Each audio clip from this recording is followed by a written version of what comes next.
Look at that updated name. We in the Christmas spirit. Well, and then I'm trying to. I forgot I can do Instagram since Facebook's. I would say I use a not very good term that I'd probably get banned for. So I'm going to keep to myself because I'm already on Facebook's shit list. You already in the jail already. Oh, I am in 100% jail. Bad. Let me go ahead and get it out there first, people. If my voice sounds a little crackly or anything, or you hear me doing every now and then, I got the PRI code. So, hey, your notifications are still on. Yeah, they are. Kill them. All right, give me a second. I'm about to do some learning. I thought I got them off. They're definitely still on. All right, I'm gonna just quit. What's up, everybody? Options remove from Jet Black. What's up, Bees and Bees? What's up? K-Man Garage. What's up? Ho, dude, really? Is that your wow? Yeah, wow. I'll think of something better next week. That was just off the top of my head. I don't know, Diddy. Where's Chris Hall at when we need him? No, Chris Hall, no. Like I said, welcome everybody to the show. We got some cool stuff planned for y'all tonight because you know what it is? It's Christmas Tree Drags week. And raise your hand if you're headed to Christmas Tree Drags. Yes, sir. We are headed out. Also, while we're at the beginning of the show, we'll go ahead and get y'all kind of clued in with some stuff. Next Monday. Table is live next Monday instead of Tuesday. So we're Tuesday tonight, Monday next week. 6 days away. So mark your calendars, set you a reminder. Make sure you put out a fresh Mountain Dew, a fresh Mellow Yellow and a loaf of bread for Chris Claus. We got to talk about some bread. That's all I got to say after this weekend. I'm going to raid the stores before Christmas so I can get some because I know they usually try to pull them early. So, but next week is going to be our Christmas tree wrap up plus Dig or Die week next week because it got moved. So, but we're here. We got some PRI wrap up for you guys. We got some of the Christmas tree guys coming on. Houston Peyton. You said Vinny. Yeah, Vinny Barbone's going to be on. And then also Andrew Mikos, I believe is his last name. That's how you pronounce his last name. Okay. Don't forgive me if I'm fucking butchering that motherfucker, but so plus and Poland will be coming on because it is Christmas Little Gangsters. Which you know, I already got a sneak photo of Poland and Jimmy walking into Bradenton. Oh boy. Oh dude, I've got eyes and ears everywhere. So let me see. I'm sending it to you right now. All right. Oh,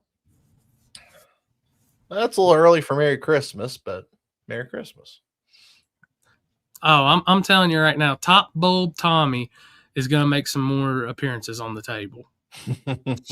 Dude, all I can tell y'all is we're walking through PRI, and Tommy and Allison, I see them, they're going by, and I just do top of my lungs. Top Bulb Tommy said, stage your shit. So he is the man, Tommy. He is King Lil G until proven different. Oh my God.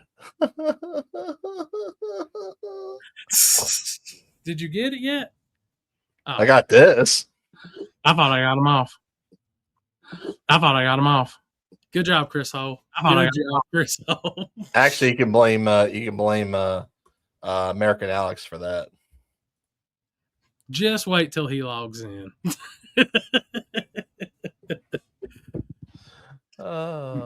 But you got one in the box too. The spy. Yeah, I'm getting there. Them shaky mofos, man. I'm telling you. Oh my God. Jesus. This is not the most fucked up photo I've ever seen in my life. This is... sorry. I'm about to apologize for this.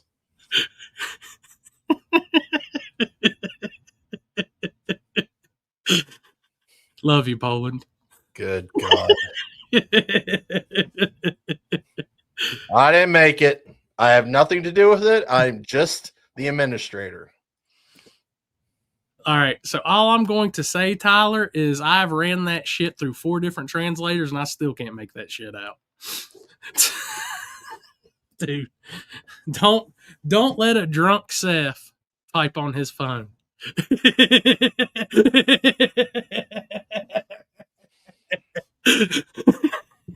It's all going to Corey. All it was a fan submission. I'm not even that good. A fan submission, my ass. I tried to make a couple of things, but it like Piano Farms wouldn't like it wouldn't let me save everything. I made a really good one for like how I felt Thursday night at PRI, but unfortunately it didn't work. So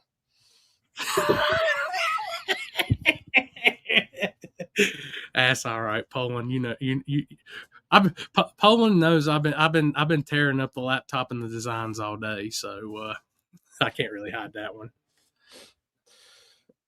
I'm gonna tell you, Nick, it might have been mellow for some people, but holy shit for me.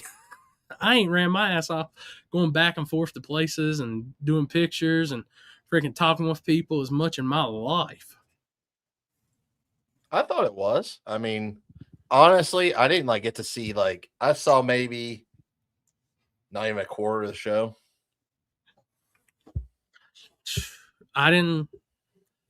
So I tried calling Chris, everybody, so I could meet up with him. And I said, I will be there. I was pulling it up on the PRI app so I could get where I was at and where he was at. Did I ever get to see you, Chris?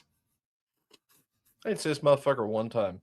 He calls me and says, he goes, "Hey, where you at?" I said, "I'm at the Iski booth. I'll be here for an hour." An hour? I made it there an hour and 2 minutes later. I say, "I'll be here in an hour." Yeah, goes, all right, I'm heading that way. Still didn't see him. So I said I was heading that way, and then I got flagged down at Vortec. And what felt like a 5-minute conversation turned into, damn it to hell, I thought I turned those notifications off. Do you need help? I exited. I thought I turned them off. Just hit silence on everything. It should go through. I thought I did. Motherfucker. Okay, we'll just roll. Bread and Indy to soak the booze. Well, let's see. Friday, yes. Thursday, no. Hey, Thursday night, I was blacked out. I heard. Did you hear? Who'd you hear? I heard. Who'd you hear it from? I heard through the grapevine. Oh boy. I heard through the rumor mill. Howl at the moon. I was howling at the moon. I can tell you that.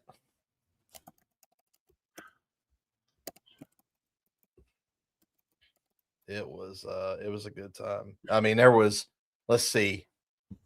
It was all of us. Jeremy was there. Poland, Jimmy Dale.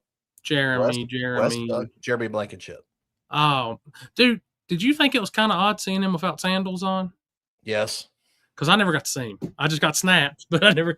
So I'm not saying he might be the person that told me about Chris Lane partaking in the blackoutness, but oh, it was bad. Apparently, apparently there was 2 girls behind me, and somehow, some way, I bumped into one and spilled drink all over the other girl. Which I don't think ever happened because I was still very coherent when this happened, and I don't remember that. And then I got blamed for it. She was really hot too, by the way. Who blamed you? Her friend. Her friend definitely did. I had 4 fireball shots, yes, and I had 7 or 8 beers, I think, is what I looked at my tab after that night. Megan Mitchell was there. Ryan was there. Hmm. All the low dollar crew was there. I watched Ryan lose $100 in 10 seconds. So it's either quarters or cards or dice. It was cards. Mm. Yeah, Billy cards is the walked. new big thing. They were up there playing cards on the table. Billy walks up. He goes, "Hey, give me some change." So he gives him some change and starts playing. And then within 5 minutes, that motherfucker put $20 on and was up $500. Then Ryan walks over with $100 bill and he goes, "Hey, I want to do a one pickup card with you only, not with the table with Billy." And Billy's like, "All right." So Ryan goes, "You pick first," and Billy goes, "No, you pick first." Ryan picks up a 2, Billy picks up a 3, wins $100. You can't make this up. Houston, Yes, Poor sir. guy. don't give Cashton any cards. No.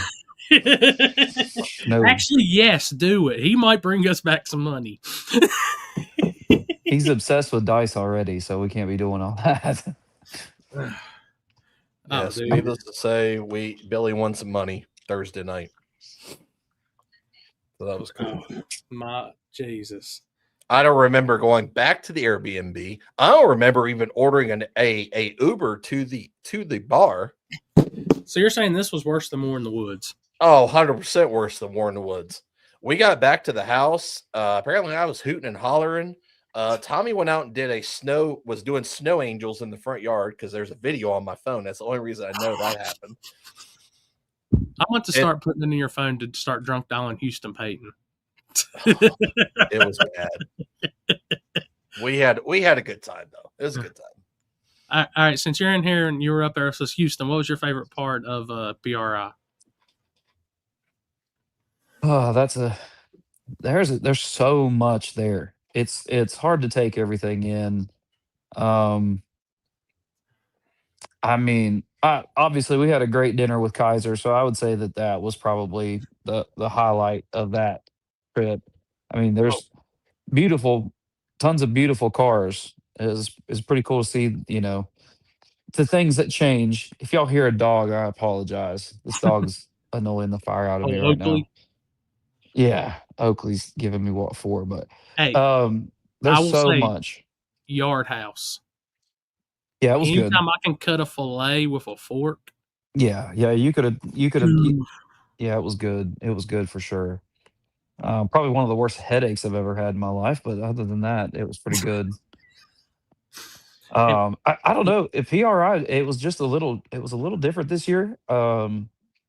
You could definitely tell. I mean, this is just from a business standpoint. You could definitely tell that some of the vendors definitely scaled back. I don't know if Chris just from last year. I know like 2 or 3 specific companies I could tell that, booths were smaller, a lot less stuff going on.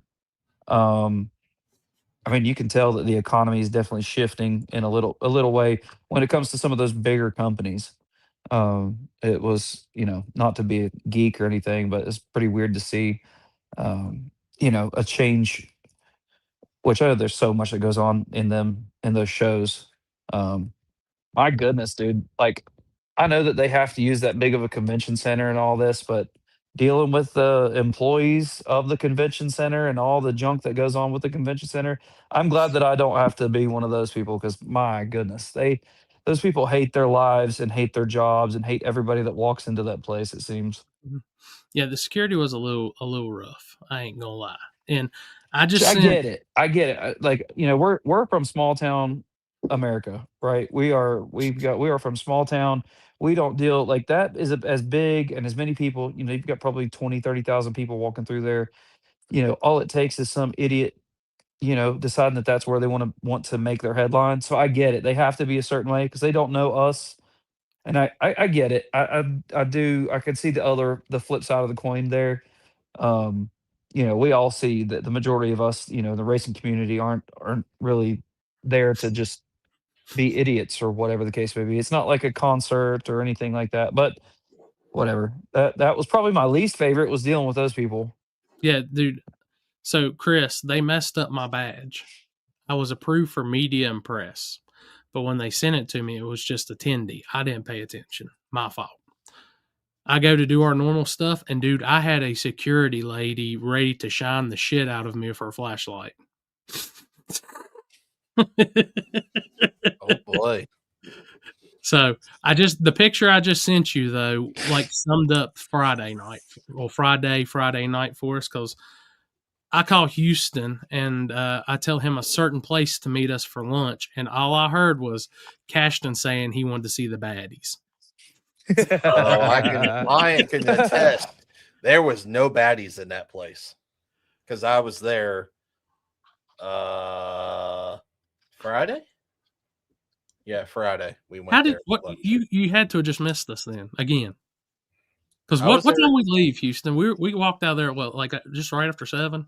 Dude, I walked around the place 3 times before I found the Iski booth. We kept talking about the Iski booth, and I The could not for the wingman right life of there. me, and it was right in the center. Yeah, it wasn't hard to find. Hey, if you downloaded the app, it would tell you exactly where it's at, and even I know. I didn't want to use all that. I was, Hey, I did find where freestyling it. Iski was at on the app. I just for some odd reason was late.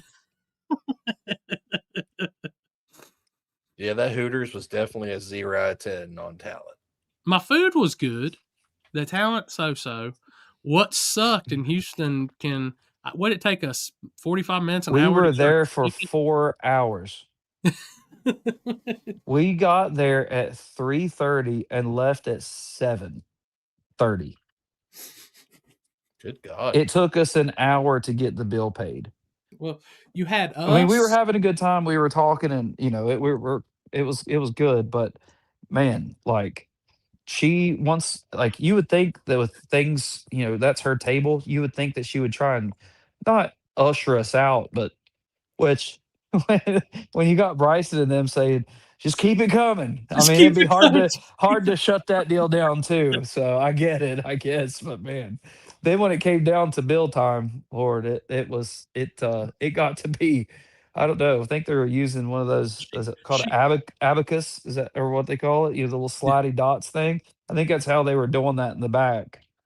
Oh, chill. They got way better of a tip than they probably needed from me in Houston, just because we weren't waiting no longer for her to bring change back. Yeah, I think that was by design.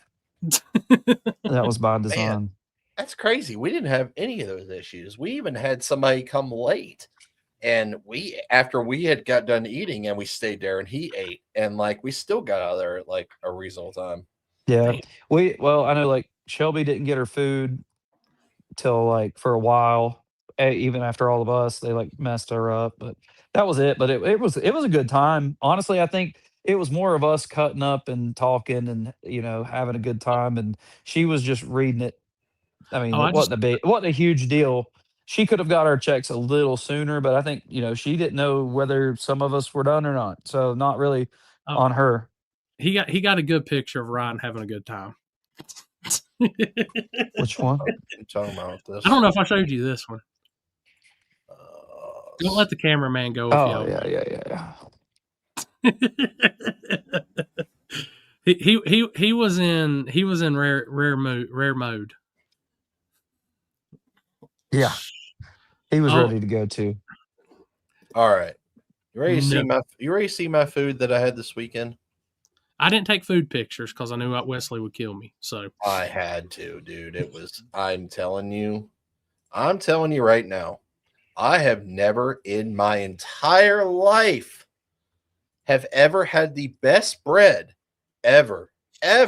This man could have Roadhouse. In the this trumps Roadhouse. This trumps every piece of fucking wheat bread, flour bread, whatever in my entire life. I want to hear this because I love bread. I saw the picture. Right? I saw that picture. So they're little rolls. They come in that little pan, and they're injected with butter. Is that St. Elmo's? No, that is Del Frisco's. Del Frisco's. All right. It is great. And then my steak was just like what you just said, where you could just literally peel it with a fork.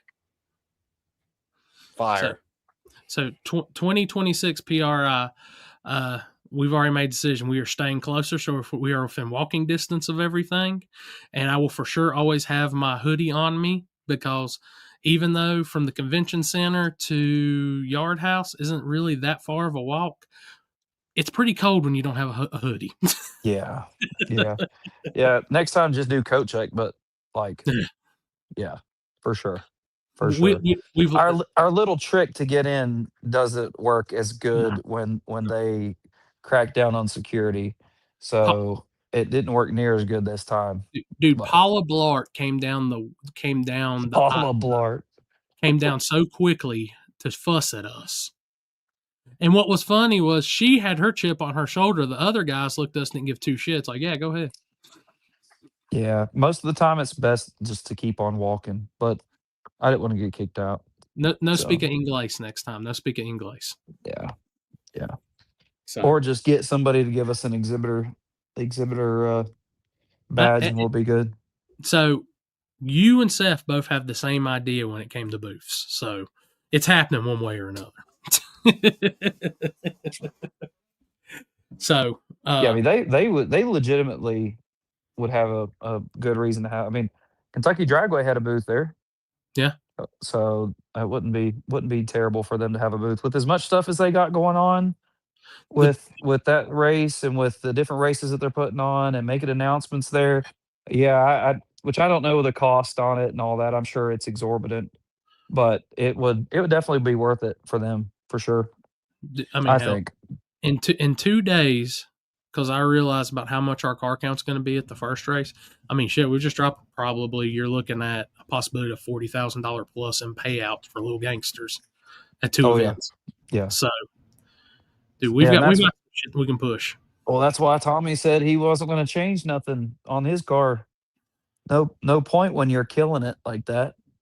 And when you have that much payout, like that's paying more than Small Tire's been paying for the majority. So it's pretty awesome. So Chris asked me this, and I said, I think I know how he's doing it, but I'm not. But how are the lights powered on your vehicle for the weekend? I bought a oh God, what's it called? The Top Off by Milwaukee, I think is what the name of it specifically is. It's made to power like a laptop, or you could power all kinds of little things on there. But that's how I don't know how it's going to do on battery life. But it's also cold, so we'll see. But it's just a little M18 plugs into it, and it's got like a little fan in it and everything. I guess a thing that transfers everything to 110 volts and runs it. It's also good for charging. Like we'd be able to charge or not phones, but camera batteries and stuff like that with it. It's still got your normal house plug on it, right? Yeah, it's 110. Okay, I will bring a Jackery box with me too, just in case. Yeah, a Jackery would work for sure.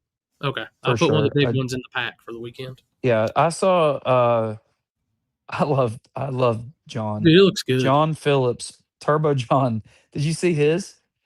So all he bought was an inverter wired into one of the things that you can buy from Amazon that you plug in an M18 battery, and then you just plug the M18 in, and then it's an inverter from like Harbor Freight, and did it that way.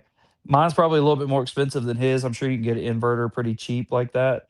So, but mine is a little bit more compact than having like the bigger inverter. But yeah, dude, it's so perfect. Like it's such a square. All I had to do is follow the body line, and like it's just like it was so easy, easy just to tape them on. So I'm just gonna put you on the spot here. Imagine you're a Harbor Freight employee and you see Turbo John in there, and he comes up with this inverter. It's $50. You tell him the total is $52.35, and John looks at you. Can we split that?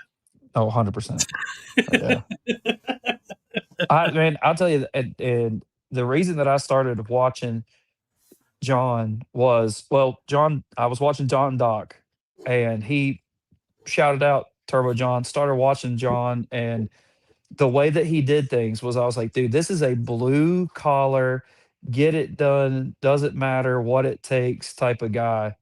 And dude, I was like, I'm hooked. And like his little problem solving things that he does, like it's so awesome to watch. So little like see him, his brain just works so well. I think when it comes to problem solving little things like that, where some people are like just throw money at it. John will be like, nah, I'll figure this out, figure out a way to do this without uh without just it being a money pit. He is like the perfect guy for that.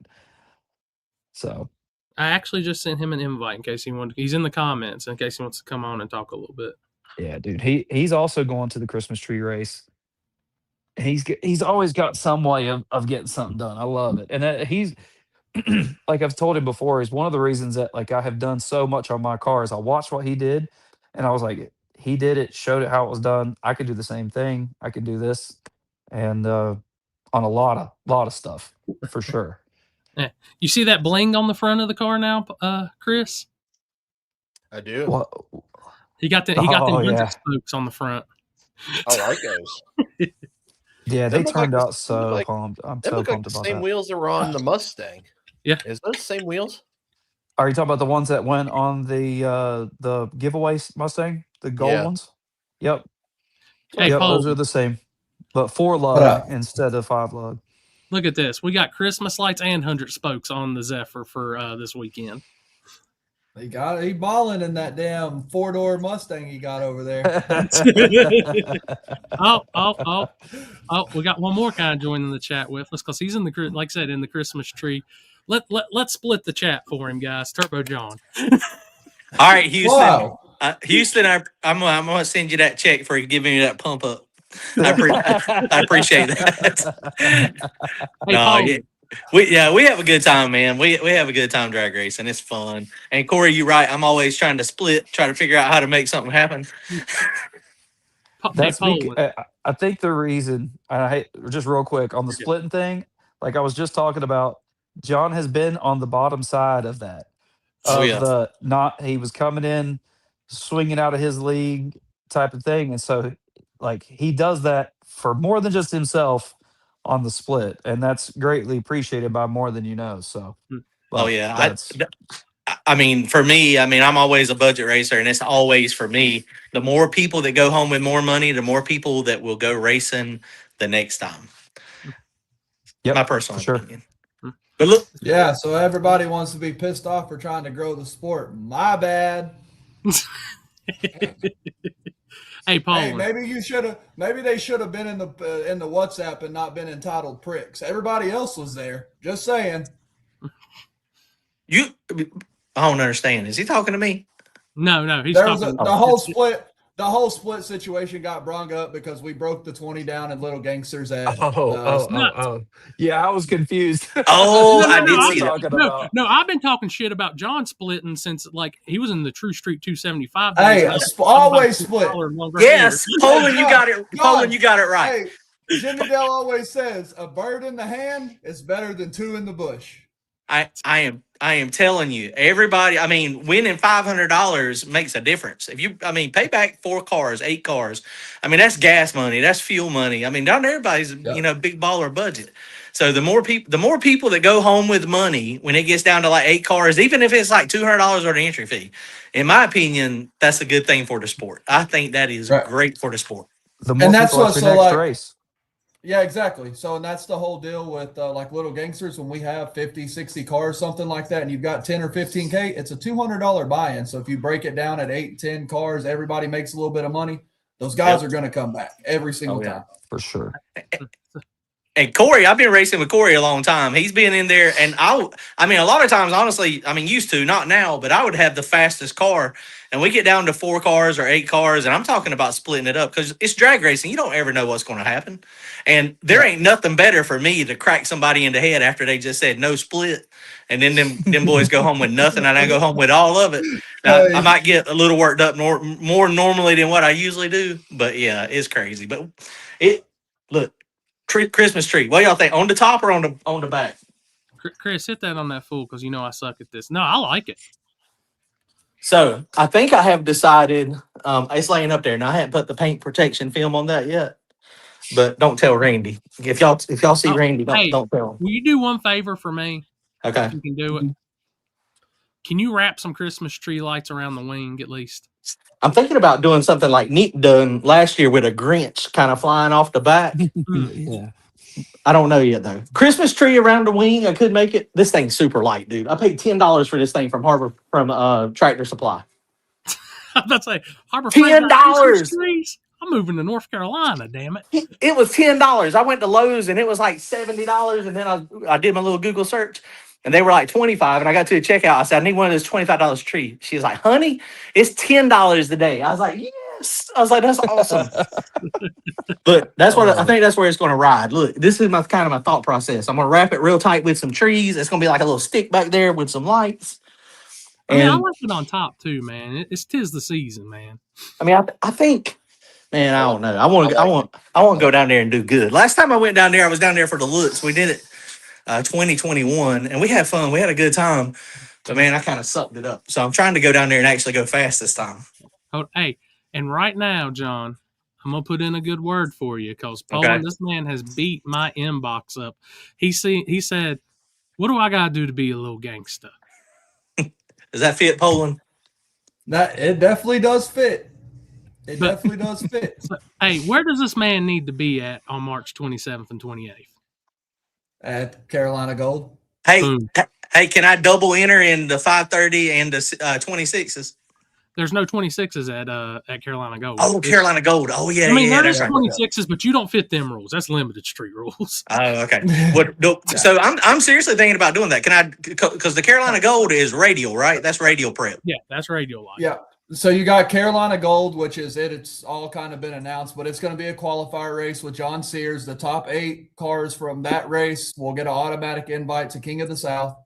The double entry for King of the South on the 26 is the Little Gangsters. It's Corey's call. That's not my call. But if he says no, then no. No, I won't. If you come on, man.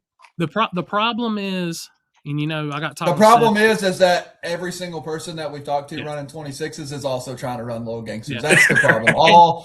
Everybody that's going to get in for car count. And they've already in the run order. I'm just saying they're like this. They're right beside each other. They're going to be back to back. Yeah. And the way that weekend's going to work out the car count, we got to keep the program moving. So, well, and y'all do a good job doing that. I mean, y'all don't piss around and you don't drag your feet. I mean, if you call us to the lanes, you come and you run, or you don't. Hold up. People want to know. If we allow double entries, Lyle Barnett would be in King of the South, 26s, Little Gangsters, 6-0, dirt bike, whatever else we have to offer. True story, and you probably got to kick him out. You can't let Lyle Barnett in. I'm gonna show you because inquiring minds want to know. Well, shit, I hit the wrong. I'm gonna pull it up on Chris's since it came up there first. I can't see. What does that say? $30,000 divided by the field. Yeah, we're just going to go ahead and divide it right now with 64 cars. 30,000 divided by 64. Dude, we have been at races where there's been 16 cars and everybody's got paid. I mean, I'm just saying. You go through one round, let's go. Get your money back. So I'm going to tell y'all a story. Last year at World Series of Pro Mod, the payout was $27,000, right? Was what it was to win, was the total pot. Jimmy Dale, as we're going into first round, Jimmy Dale's wife calls him and she's like almost in tears. We got a leak under the house. There's a pool, a lake under our house, yada, yada. And all he's ringing in his head is, holy shit, this is going to cost me a lot of money. This is going to cost me a lot of money. So we start racing. This man split with everybody from first round all the way to the finals. Hey, if I win or you win, yes, we get, I get my buy-in back or this or the third. Yep. We rolled out a Bradenton last year. It's supposed to be $27,000 pot with $8K. Because this man split all the way down. I have done that. I have done the same thing. I get down to cars and I'm like, hey man, whoever, if you win, just give me my pay-in, my buy-in back. If I win, I'll get you yours back. Yeah. And bro, it works. And I mean, I'm telling you, it works. And it's guaranteed money. there's people saying in the comments that you should let people know beforehand in the drivers meeting what the split is going to be. But I always let the drivers determine when you get to a certain point in a race. If you got 64, if you get down to 8 or 4, and those guys decide, that's what they decide.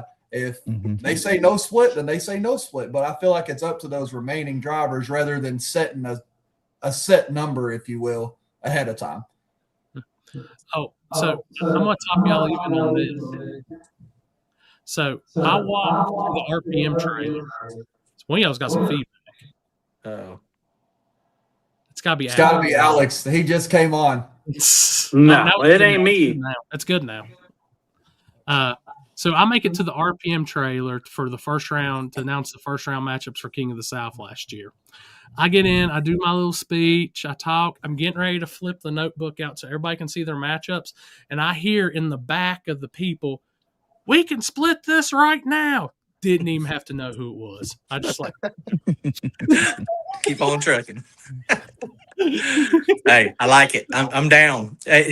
Nobody ever has to worry about me getting in a race and me being the guy that says I don't want to split. I promise you that. I learned my lesson a long time ago when I used to win a lot. And my wife, she was like, "Why you split all the time?" I was like, "Cause you never can tell." And I was like, "Well, I'll tell you what." I was like, "I won't ask." I was like, "If he asks, we'll split, but I won't ask him." And he didn't ask, and I went out there and freaking spun the tires. Went home with nothing. She didn't ever complain about it anymore. That was one time. I mean, we did that shit in Bowling Green, Kentucky at the small tire, the $100,000 small tire race.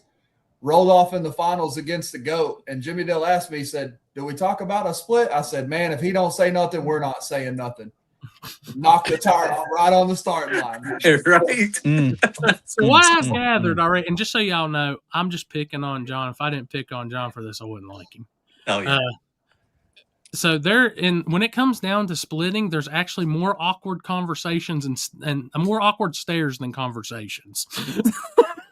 What I've always told people is that I like when you get down to that, I like the aspect you can tell who's there for the love of the sport and who's there for money. At the end of the day, you can really tell. You can tell people's true intentions when you really get into a split situation. You can tell people, like, some guys are cool. If Turbo John has $500 in a weekend and he can go home break even, and then he didn't lose no money and he had a good time, he's cool with that. There's some guys that they would absolutely, that's a win. You know what I mean? There's some guys that would absolutely lose their mind if that was the case. So you can tell the demeanor. Sorry. Go ahead. I'm just going to let all the folks know that's running Little Gangsters this weekend. Once we get into that Final 4, Final 2 in Houston, Peyton's right there. He may not split as much because I sent him the for sale ad for Tyler Loman's car, and we need to pick, or Loman's car, and we need to pick that up. Which car is he selling? The new Edge. Damn, that car's clean. Been around for a long time. I always feel like the kid from We Are the Millers. It's like, y'all are getting paid? That's me at every race. y'all win money at this thing? That's awesome. Yeah, man. Hey, hold on. Y'all getting paid? So I'm going to add one more to the conversation here since he just popped on too. So okay, sweet. I don't know if his camera's there or not, but I've seen it, and I didn't know if he was up or not. Can you hear us, Andrew? No. Nope, never mind. Just kidding. All right. Well, I'll go to the next question. So we got two differences going on for this weekend. So Houston is Little Gangsters for Christmas Tree Drags going through the 8th mile. John, you're in the main show, right? Well, I'm in the baby show apparently because they added the super fast class. So they have. I didn't mean to cut you off, but no, you're good. I understand, John. They have an 8-car field, which is like your cream of the crop. Your fast dudes that should all be competitive together, and then you have your Turbo John faster class, and then you have the Little Gangster class. We're happy to be here, guys. Yeah, we're happy to. We're just happy to be here.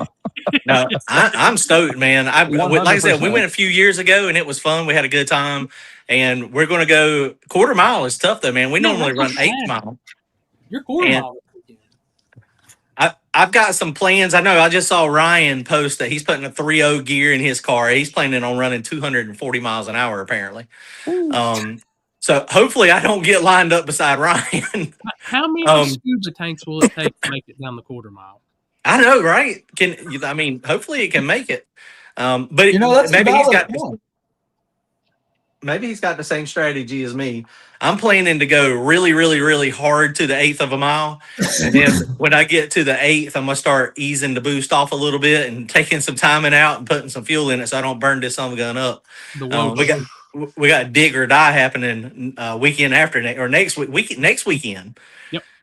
So I can't blow it up into quarter mile. So that's going to be imperative to make it live. My goal is to go 660, 670s at like 205. That's what my plan is. Ooh. See if it can happen. What I meant to ask you earlier, Chris, when we're talking, I know you're going down Billy and Tommy. I know Tommy's got the Falcon. What is Billy taking? He's racing the Camaro. That's what's already down there. That's what's been down there. Excellent name, by the way.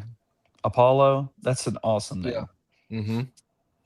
Yeah, the Camaro and the Falcon have both been down there since Snowbirds. So they'll both be on there. Okay. Hell yeah, dude.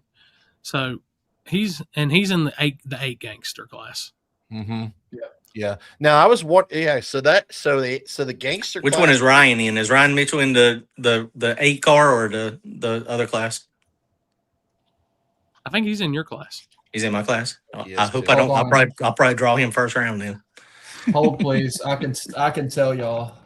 I got to get on the phone. Hold on. All right. Is the big class still quarter mile too? Yes. Mm-hmm. Billy's about to see some serious shit at 88 miles per hour. I hope that's first. Well, that's what I'm wondering, if we're going to have to be playing switch a gear out when we get down there tomorrow. Hold up.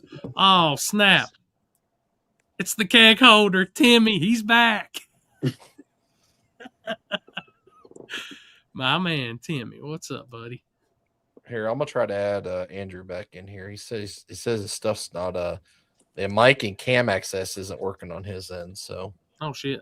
We'll see if it works here. Ryan's in your class. Ryan's in your class, Turbo John. Okay, I got you. I appreciate it. Him, KSR, Todd Casper and them up from up north. They got a screw blown Camaro deal. Oh my god. Can they make it through the quarter mile? You got to have your shit right for a screw blown Hemi to make it quarter mile. Hey, that's a long trip. I've seen them. It's quick to the 8th mile, but never seen it make a quarter mile pass. He might have my same game plan: run hard to the 8th and then ease off a little bit. All I'm going to say. That's what we've always. Go ahead. Go ahead. No, you go ahead. We have always done that at Texas 2K. We always enter like the street racer class at Texas 2K. Don't change the gear or anything and just go as fast as humanly possible to the 8th and shut the nitrous off and pull a bunch of timing out of it. Yeah, this is what I'm going to do. Let's see how it works. When is everybody going down there? We're leaving first thing Thursday morning. We're going to try to hit that test and tune down there Thursday night. I'm sitting in a hotel in Orlando right now, so I'm about as close as you can possibly get. That's awesome. Yeah. We're up north of Gainesville. We're going to head down Saturday morning first thing. Awesome. My bad, Andrew. Where it wasn't flashing or nothing. I didn't know you were talking. Welcome to the chat, buddy. How's it going, buddy? I don't know what's going on with the camera, but I'll sit here and talk with y'all. All right, cool. In Houston, we're leaving Thursday afternoon? Yeah, we're going to go Thursday after work, leave and go, I guess, drive some of the way down. At least a little bit, get at least to a Buc-ee's somewhere. How far is it for y'all? 12 hours.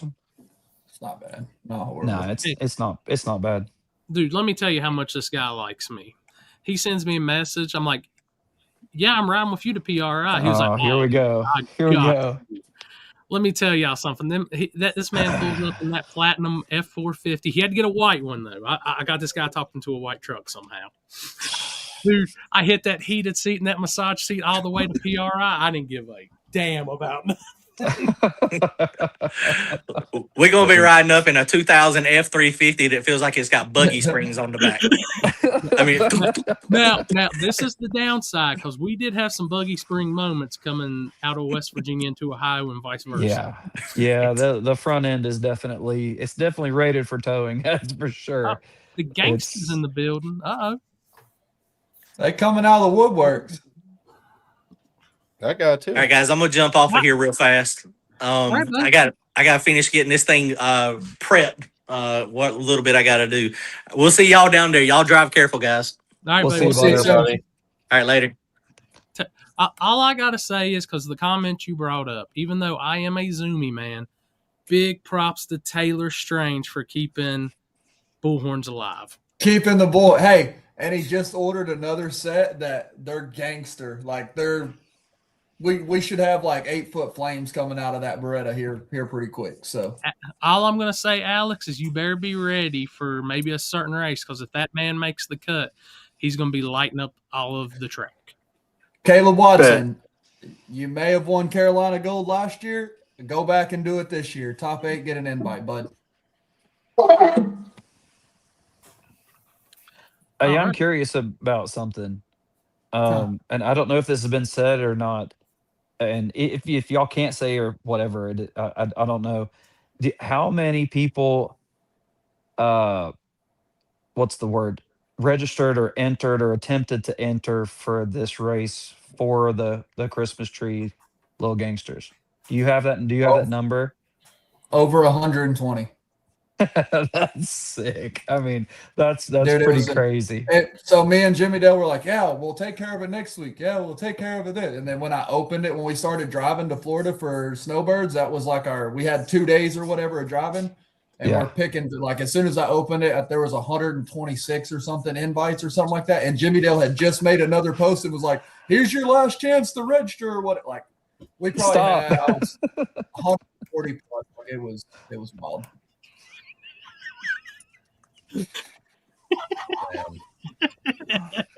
42 people. 42 will get you a long way, people. Yeah. That's pretty crazy. That's a lot of people to enter, or just Snowbird. I have 180 something people on like Little Gangsters. I'm essentially building the Little Gangsters book. And Snowbirds was wild. We had 180 people plus reach out to try to get in on that. Like, I'm in the works of probably doing 128 car, 50,000 to win Little Gangsters race some point this year. That's crazy.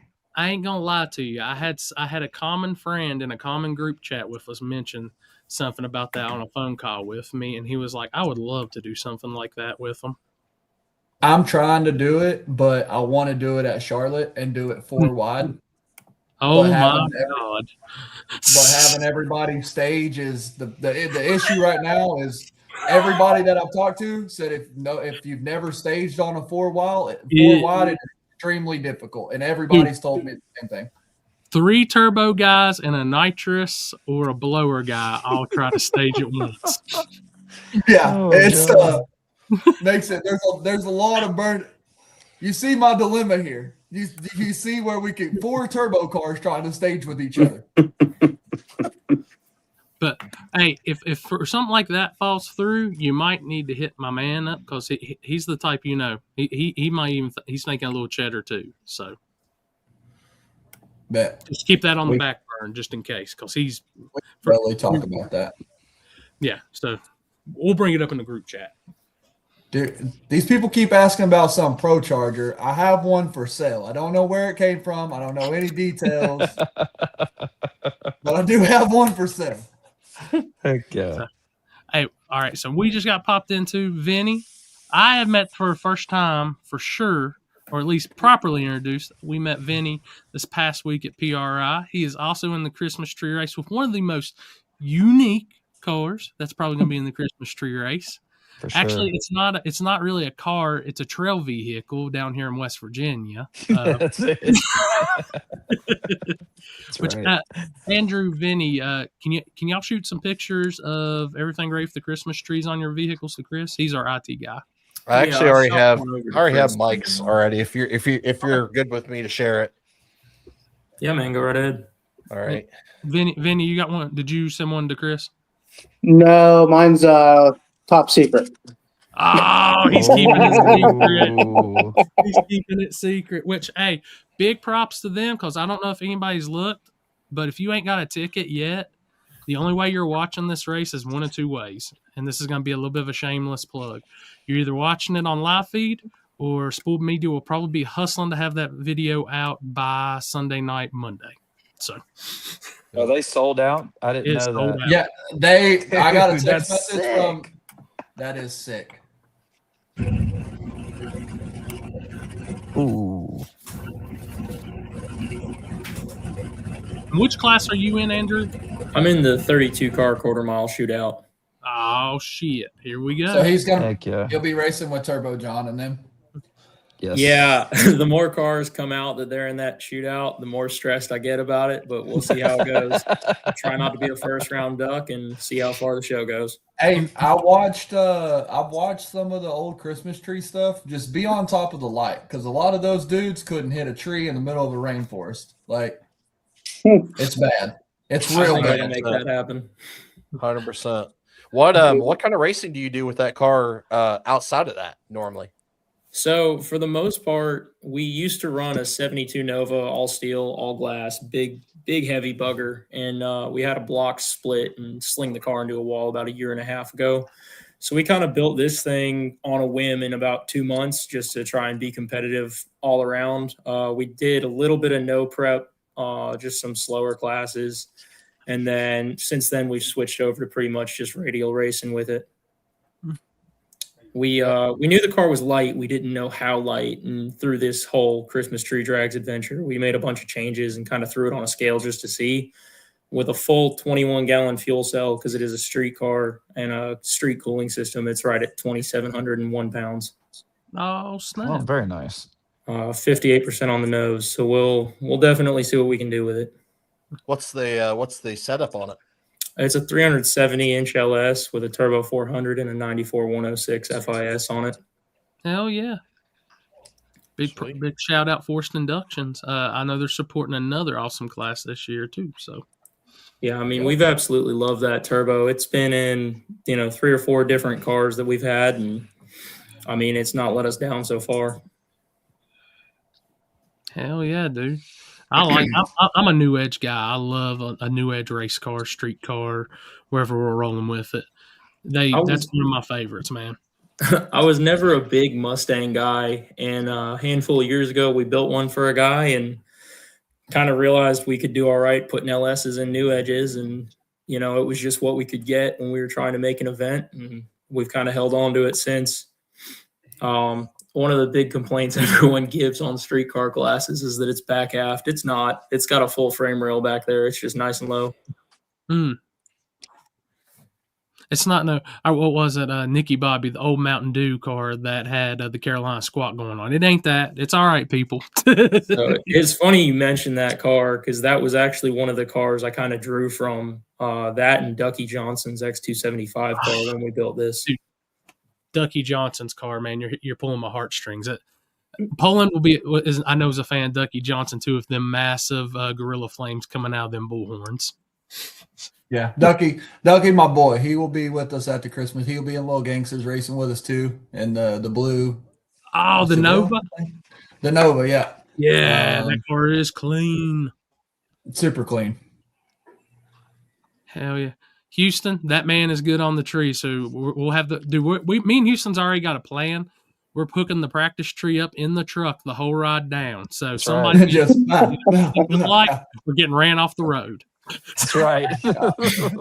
Hey, half the battle's going to be cutting a light. Yeah.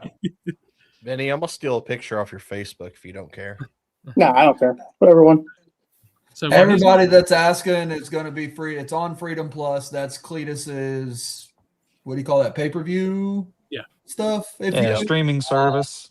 Streaming service. You can just type in freedomplus.com, or I'm sure you can find it on the Cletus McFarland website. But that is from what I understand, the only live stream that they will allow. So, but like Corey said, he'll try to have his video out ASAP. From what I talked to Josh, they plan to be done pretty early on Saturday. So that'll give you plenty of time to edit.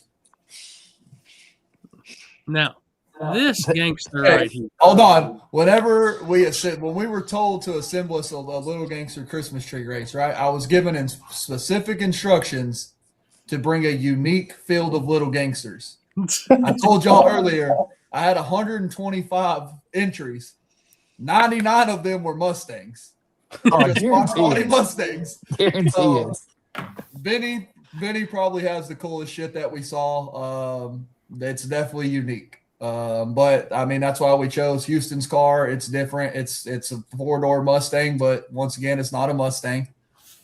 Same platform essentially, but it's different. It's not a Fox. Yeah. So trying to build that. So I think really 50 Shades of Brown and maybe one or maybe two. There may only be 3 Fox bodies in this whole field. Everything else, there's full-size trucks and Lexuses and DTRs and all cool shit.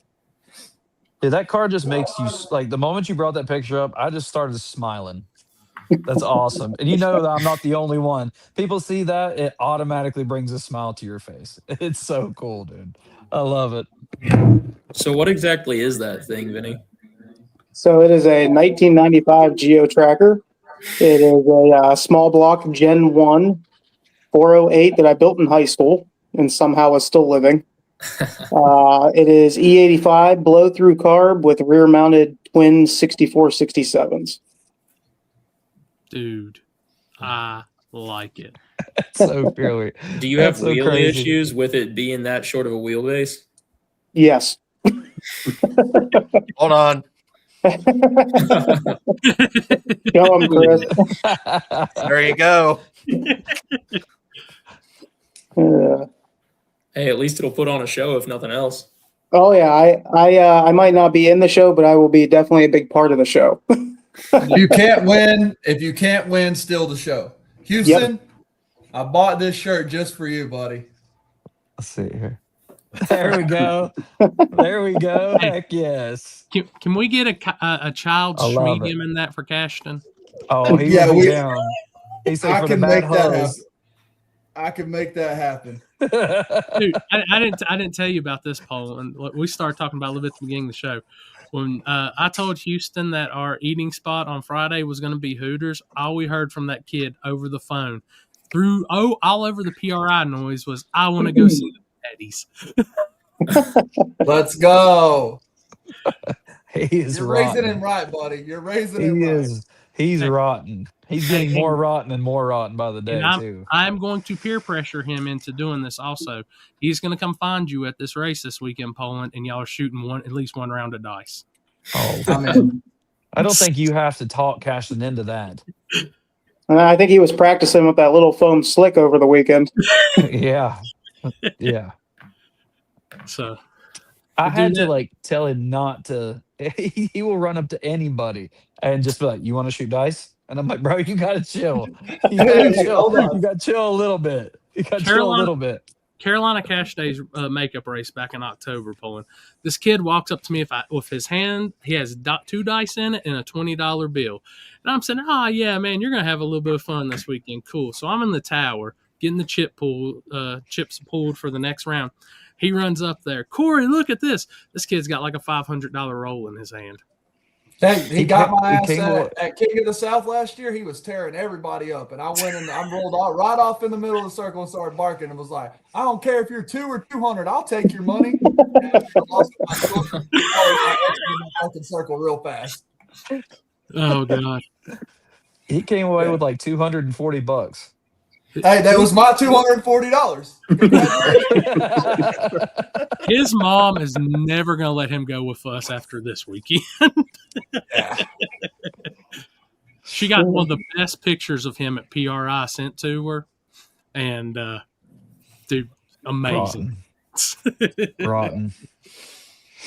No, JT Hudson put pictures up this morning, I think it was this morning, of that PRI. And it's like us gambling in the Fuel Factory booth, and then us at the Quick Performance booth, and us in the bar. Like, I didn't realize that the IRS was chasing me around PRI.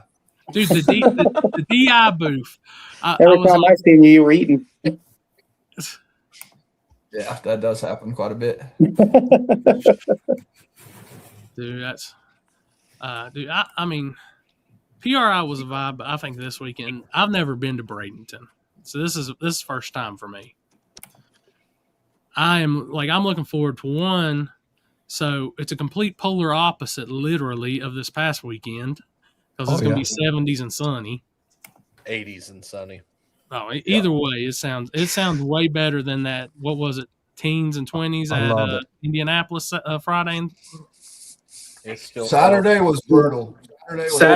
Saturday leaving was fucking terrible. Hey, so we go to dinner Saturday night, right? Me and Tom go out of the West End through the convention center over to whatever, Tony's or wherever we're eating at. We eat.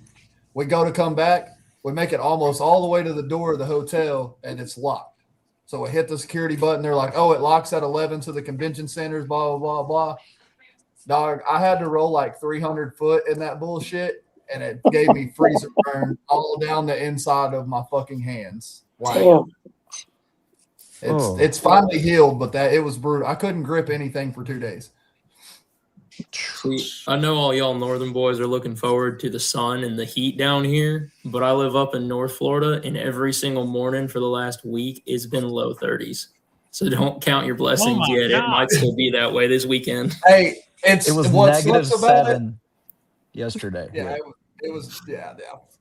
Fuck that. So 30 sounds great right now. It's 32 outside right now, and I'll go outside in a t-shirt right now. It feels amazing. If that's a good enough escape for you, then by all means. Yeah, you'll know all of us because we'll be the ones in shorts. If y'all haven't learned by now that me and Jimmy Dale are freaking fair weather racers, when it gets cold, our ass goes to the Winter Series in Florida. When it gets hot, we're up there with all of y'all up north.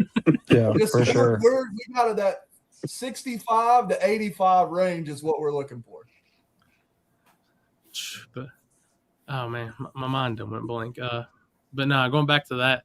Hey, so at 7 a.m. when me and Houston pulled out of the hotel, we didn't see him. I knew. He asked me what time he wanted to leave. I was like, let's just roll out the same time we've been doing every morning. Let's just get on back home. I had a bunch of stuff to get ready for this race. I was like, let's go. Little did we know that we were just like right on the edge and just it was following behind us. We didn't realize it. I'm glad we didn't try to sleep in or do anything like that because it looked like it got absolutely just decimated. Dude, you know why the winter storm hit on Saturday? No shit. Alex finally showed up. That's what it was. It was fine on Thursday and Friday. That damn guy brought that bullshit with him. My bad. He's so icy. He's so icy. You know how hard it was for them to deliver Chris's bread on Saturday through the ice and the snow? They wouldn't know I was at home. Yeah, he left. Oh, you left.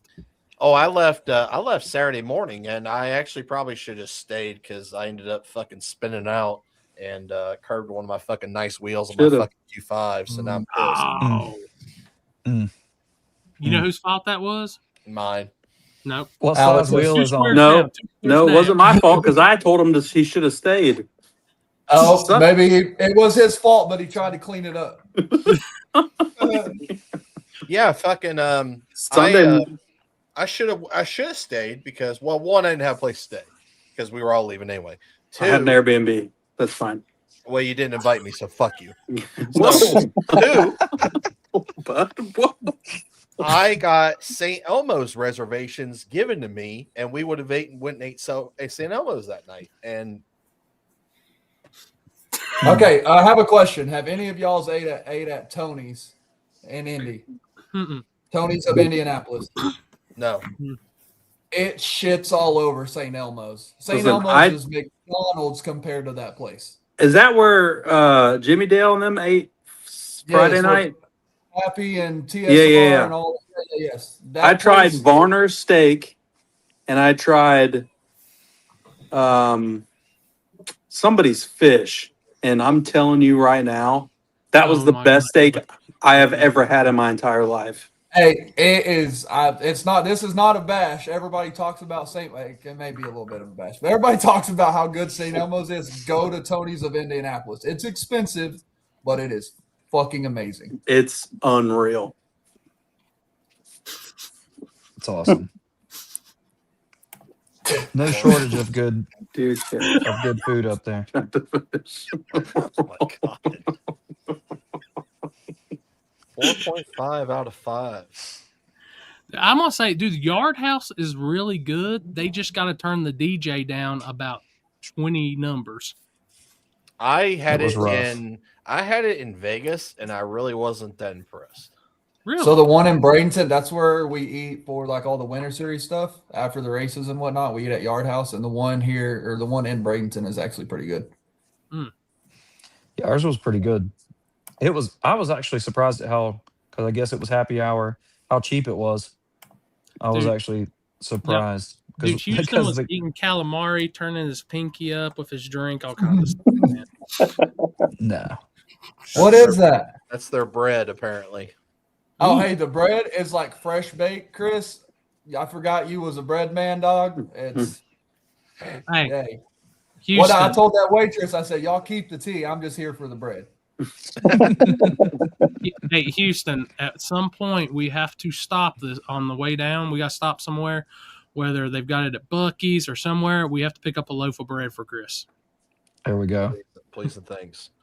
That's what I live on. That's A what I loaf live of on bread the and a rest of 2 the week. liter of Mellow Yellow. That's what I'll be living on this coming weekend coming up. My sister lives in Jacksonville. I'll tell her to make some sourdough for our way down. Bring it to you. Like Can't You guarantee just that. became Stripper Glitter's customer of the month. We're trading loaves for jugs. You heard me? Chris There we go. Chris single-handedly keeps Miss Baird's in business. Yeah. Hey, I'll bring y'all whatever kind of bread you want for a couple jugs of stripper glitter. Gosh dang, Chris, And- listen to this. We got some negotiations going on right now. Benny, what you got here for a jug of stripper glitter? You got a loaf of bread ready for him? Chris, you need some White House donuts? Wait, what? White White House donuts? Never heard of it. Never heard of it. What? You went to Quaker how many years and you never had White House donuts? Hey, Oh. I don't make it any further than Quaker. First off. White House is like a mile down the road. Oh, really? Oh, Yeah. never heard of They're like world known. I'll get 2 dozen and bring them down for everybody. I'm Yeah, like sure. a big Krispy Kreme guy, so it's death row over here on Krispy Yeah. Kreme. Krispy Kreme, that's rough. They're like most known for their blueberry donuts. So I'll get 12 blueberry and then I'll get 12 randoms and bring them all down for you guys. It sounds Oh amazing. shit! Here we go. Hey, Alex, are you coming this weekend? Wah, wah, wah. I don't have boys. Let me tell you something. I am slick out of vacation time. I have no vacation time left. That's why I took a point for Friday to go to to get close to PRI and then get Saturday morning. Alex, I got it. So there's what? We got like right at 2 weeks left of the year, right? You just tell them, hey, I'm putting in my 2 weeks notice, and then you show back up after Christmas. Ha! I'm just Oh kidding. my god! Jesus! That's worse than what I said. Lord! That is, man, you can't be mad at what I sent earlier and then see that. Oh, yeah. Ain't nobody gonna show who did it though. I'll give you one guess. His name starts with mine. Oh, I know. You ain't gotta say. He's about the only person here for fan submissions that we here have. His last name starts with an H and has 2 L's in it. Oh. Yeah. The guy that's as shorter than me when I sit down, of course. Is the one God.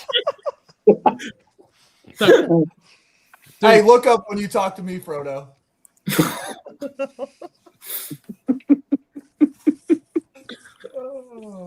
Oh God, dude, it's God. Rough Hey, crowd in here tonight.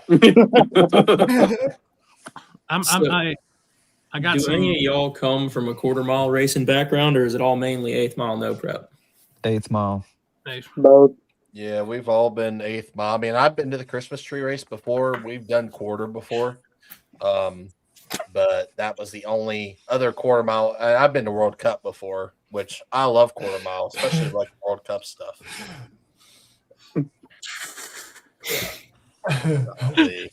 Please tell me y'all read that. Yeah, My, absolutely. it's a tough. You're right, tough crowd here. Tough crowd. I ain't Oh, scared of God. that midget either.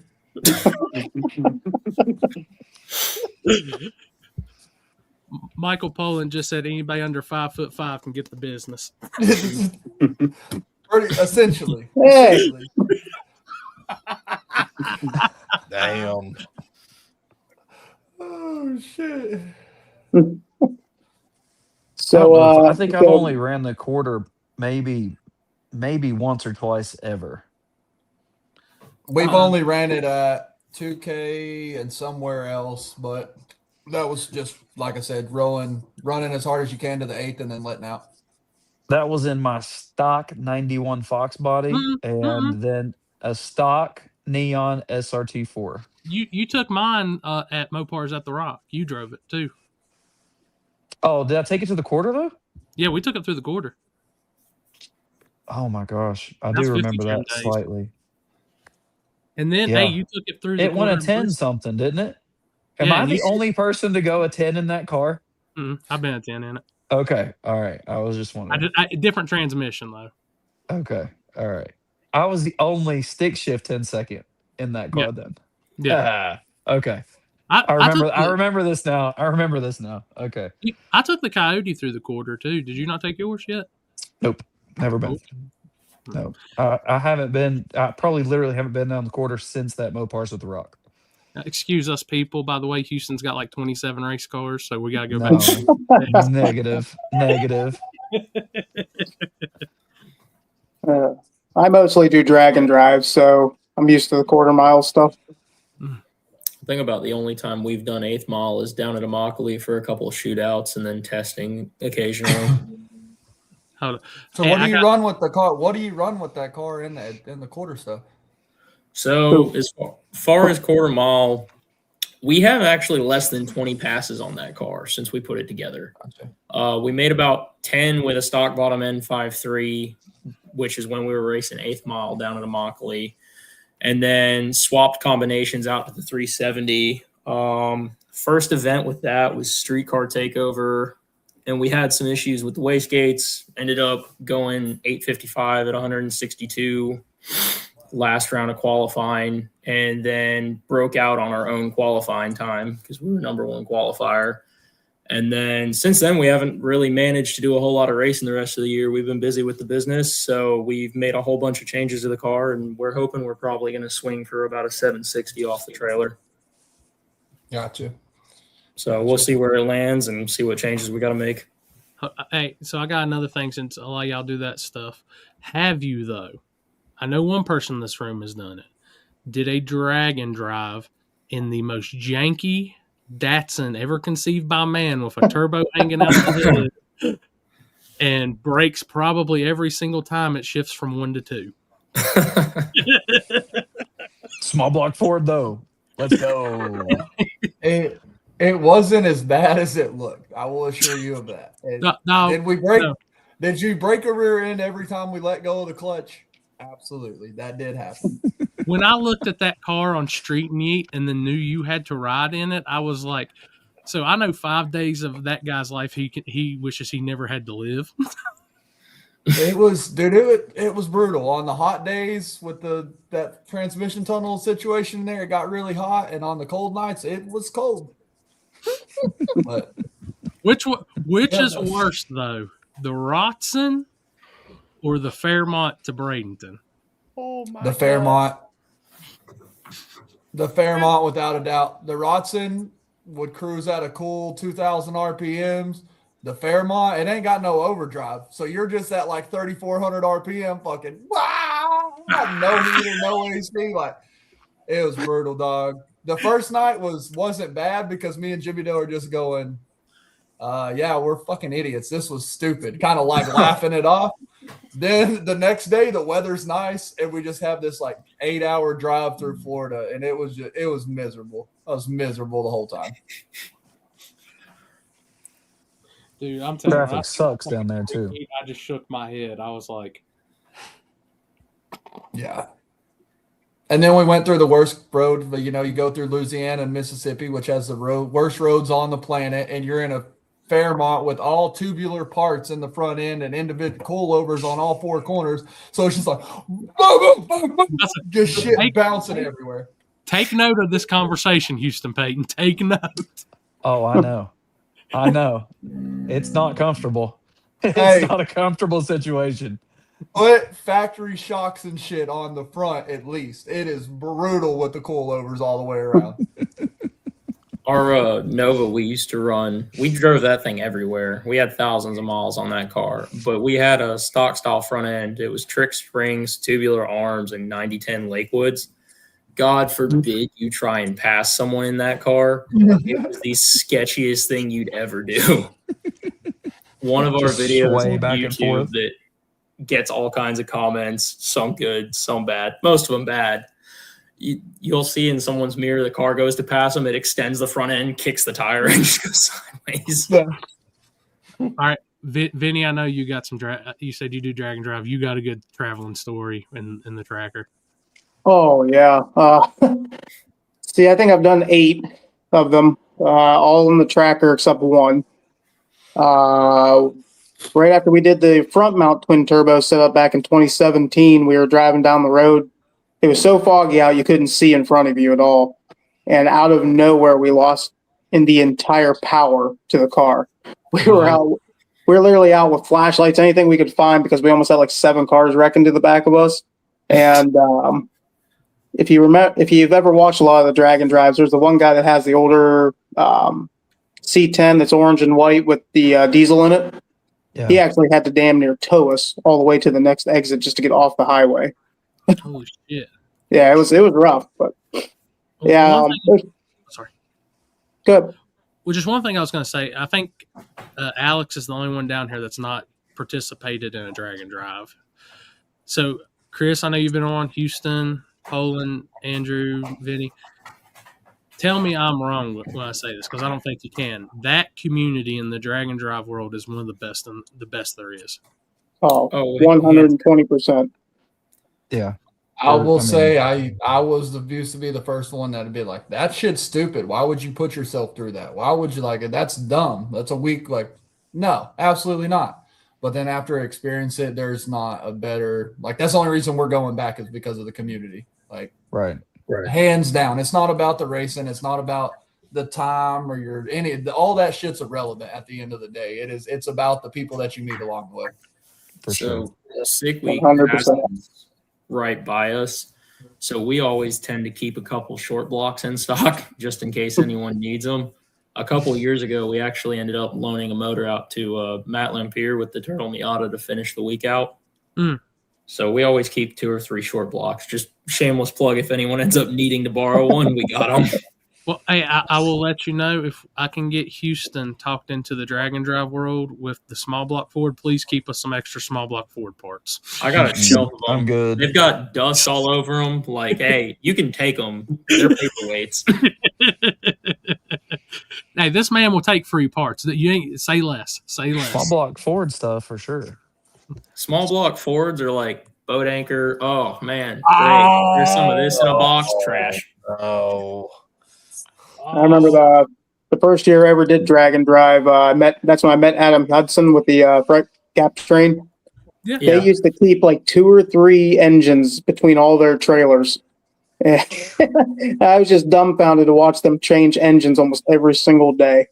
I'm excited for the Rotson. Finnegan got a gangster ass motor for that car. So Oh yeah. they're putting a 9-inch in it and all kinds of stuff. So that car will be a little bit better than it is. So Is it staying small block Ford, or are they changing it? they're changing it up a little bit. Yeah, Hmm. I thought that doesn't surprise I can't give all the info because it's like a Yeah. deal that Finnegan's working out. They'll announce all of that, but it's an all aluminum deal, like it's gangster. I think I'd seen something about them rewiring it at PRI in a booth, weren't they? Yeah, they attempted to when I went and saw Finnegan Friday afternoon or maybe Saturday morning. He had done 8 spark plug wires and a battery cable. I'd seen a clip where there was a bunch of wire hanging out over the fender, and I'm like, oh shit, that's all red. This isn't gonna go well. Yeah. That's the hardest part about riding the Robson is you can't move your feet around because you may pull out a wire and lose power to the whole car. Hey, Mike, is it that motor that he got off of Finnegan a long time ago? What do you mean? Well, I know about them having a game plan with an aluminum motor. I don't want to say it because I don't want to ruin the surprise. But yes, that is what's going in it. Yeah. Gotcha. That would be a cool deal. Yeah. Oh god, fan submission coming in hot, and this is definitely not from me. I have one too, but it is definitely going to take us off the beaten path. This one is a great one because I know the movie it's from, and as soon as y'all zoom in and see it, you will know the movie it's from. And I'm just Jesus, take the wheel. I'm just letting y'all know if y'all keep going on me, I will full blow go kill Tony on everybody on this fucking podcast. It ain't for me. I didn't do this one. I'm just What in the? What's the right one from? Dude, that's so. I know y'all seen Scary Movie too. Come on now. Yes. The butler on the left. Yes. I got to be careful. Y'all gonna get me banned on Facebook, and I got to. Hey, I'm already there, so join the club. Yeah, Chris got banned on Facebook. What'd you do? I told somebody. I asked them what drugs they did because I was interested. I mean, that's a valid question, though. I mean, that's what I thought, but I mean, like, shit. I can't go live till the 5th of January. I can't make calls. My monetization got suspended. Everything's done. I'm done for it. Damn. I just got a warning on mine just a minute ago because Jimmy Dale said something about he posted a picture with his old lady and his kid. And he said, I'm off this week. I'll forward all calls to Poland. And I replied back and said, yeah, you got me fucked up. They gave me So Chris had the comment pulled up. I'll let you roll the famous question because since this is Vinny and Andrew's first times, and if they've been on drag weeks and stuff like that, I know they got something. Yeah. What's your Hotel stories? Yeah, craziest story. Oh, it'd probably have to deal with the Australians. Every year, man, the Australians they party way harder than any of the Americans. I'll tell you that. And I notice I've seen a lot of them in the buff at 4 or 5 a.m. coming into the hotels. Dude, when we did Ice Cream Cruise and they had all the Australians there for the burnout pad, dude, alcohol and Australians don't go because, of course, they're like, no, you can't drive. You can't do a burnout. You've been drinking. So they just go get in their car and put it on the Rebel. They're in the park. It's, bro, those dudes are wild. Yeah, they're wild. All right, Andrew, come on. We got to hear yours.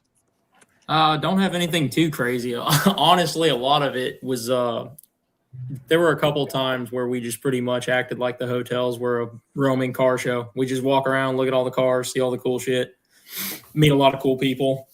There was a fair amount of alcohol involved.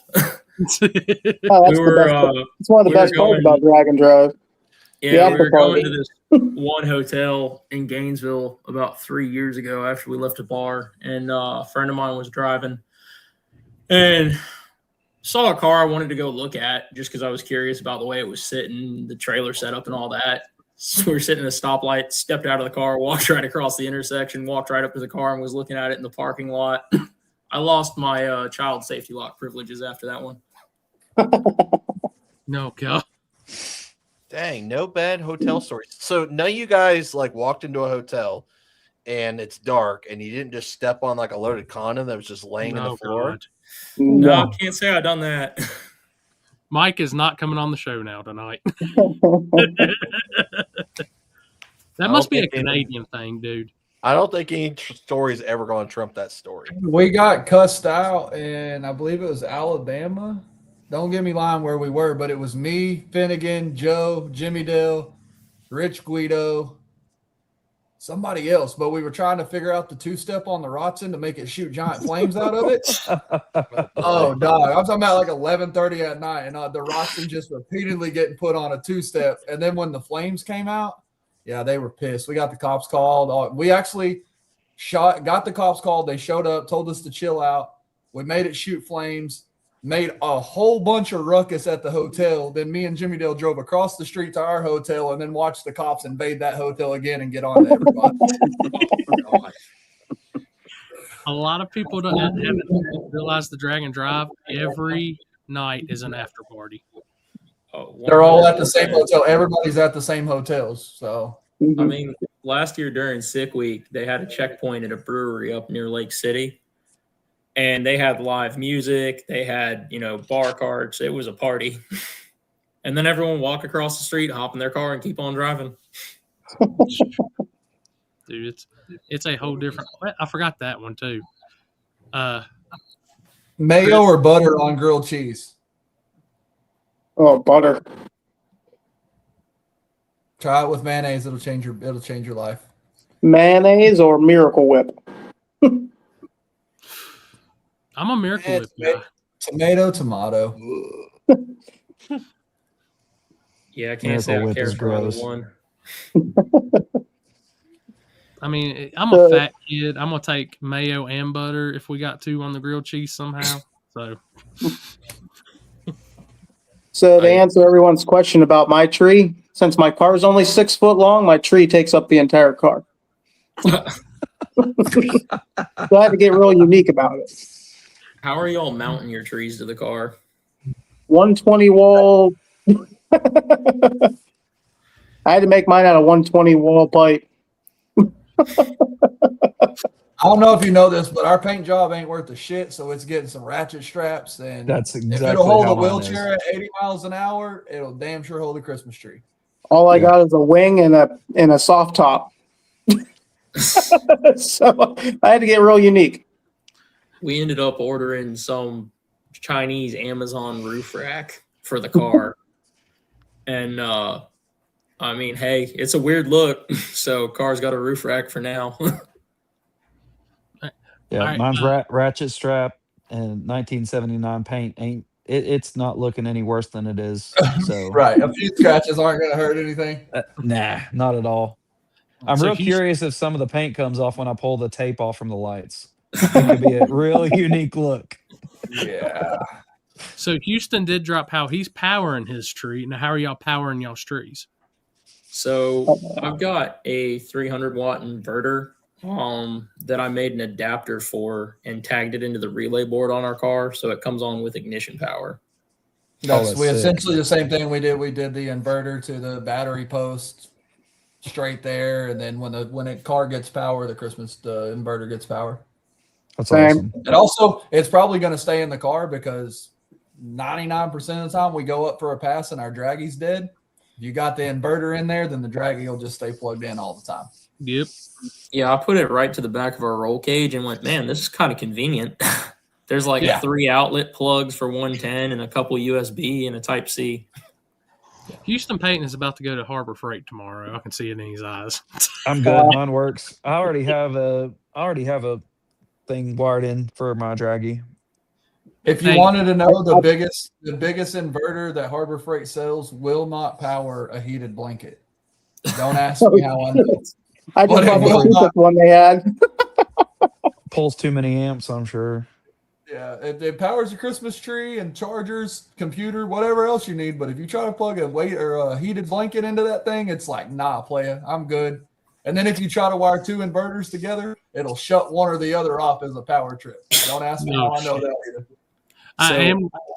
Go ahead. I Sorry. know I'd seen a couple of years ago you had to have a wreath and lights and a lit up tree and all that. Hadn't been able to find an updated rule set on any of that. Has anyone seen anything on if you got to have a wreath and all that still?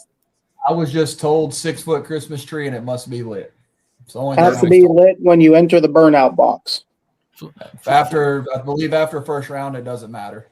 Yeah.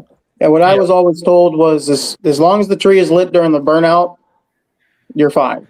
If it falls off or breaks or just stops lighting after you make the burnout, you're fine. Yeah, if y'all see me hanging on in the trunk and through the burnout box holding some shit, doesn't say how it has power. It's going to be about like the turn signals. Yeah, exactly. Hey, Plan B in Houston's car. So if for some odd reason his Plan A fails, and y'all see that spooled media live feed Jackery box in there, and he takes off and that thing goes flying, just know we might be down a live feed box for 2026. So just hook an extension cord up to the generator and hold on to the cord until I get down the track. hey, is external weight allowed? Because we'll just mount it somehow in the back, just keep it. Yeah, I may have to stick the 3500 generator, just stick it in the back seat. I got this 4 doors, so we can just put it back there and generate it. Hey, you got seat belts in the back seat for it too?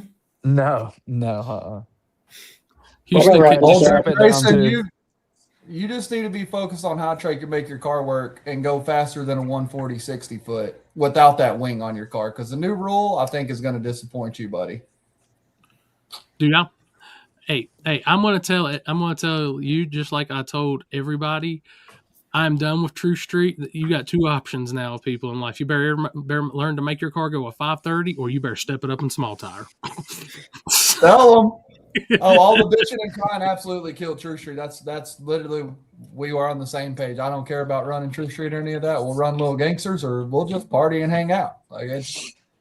So what do you consider makes a car a street car versus not a street car? Your balls. Hey, in my opinion, if you can tag, title, and insure it, it's a street car. I think it should have somewhat of a factory frame rail, stock suspension, a lip dash, 2 front seats, like something you would see driving down the road. I think everybody should be on a DOT tire. You can't go get an inspection or anything on a slick unless you know somebody. Call that what it is. But yeah. Yeah, it's gotten so it's so far out of touch. It's the name. A lot of it, for sure. I think the name is what everybody got caught up on. We talked about coming up with something like essentially it's like a small tire junior varsity or whatever you want to call it. Where it's like your factory firewall, factory floor pan type cars or like your True Street type of cars. But at the end of the day, people still just find something to bitch about. So I'm not putting any time or effort into it. Hey, and I will say Austin, 2 races at Shayside, 630 will be there. So I think it's a good fit too for those events. So. Yeah, the True Street stuff. My white car originally, like we started that car. I started racing that at Wilkesboro when Derek Reynolds' car was a street car, and the rules were always so blurred.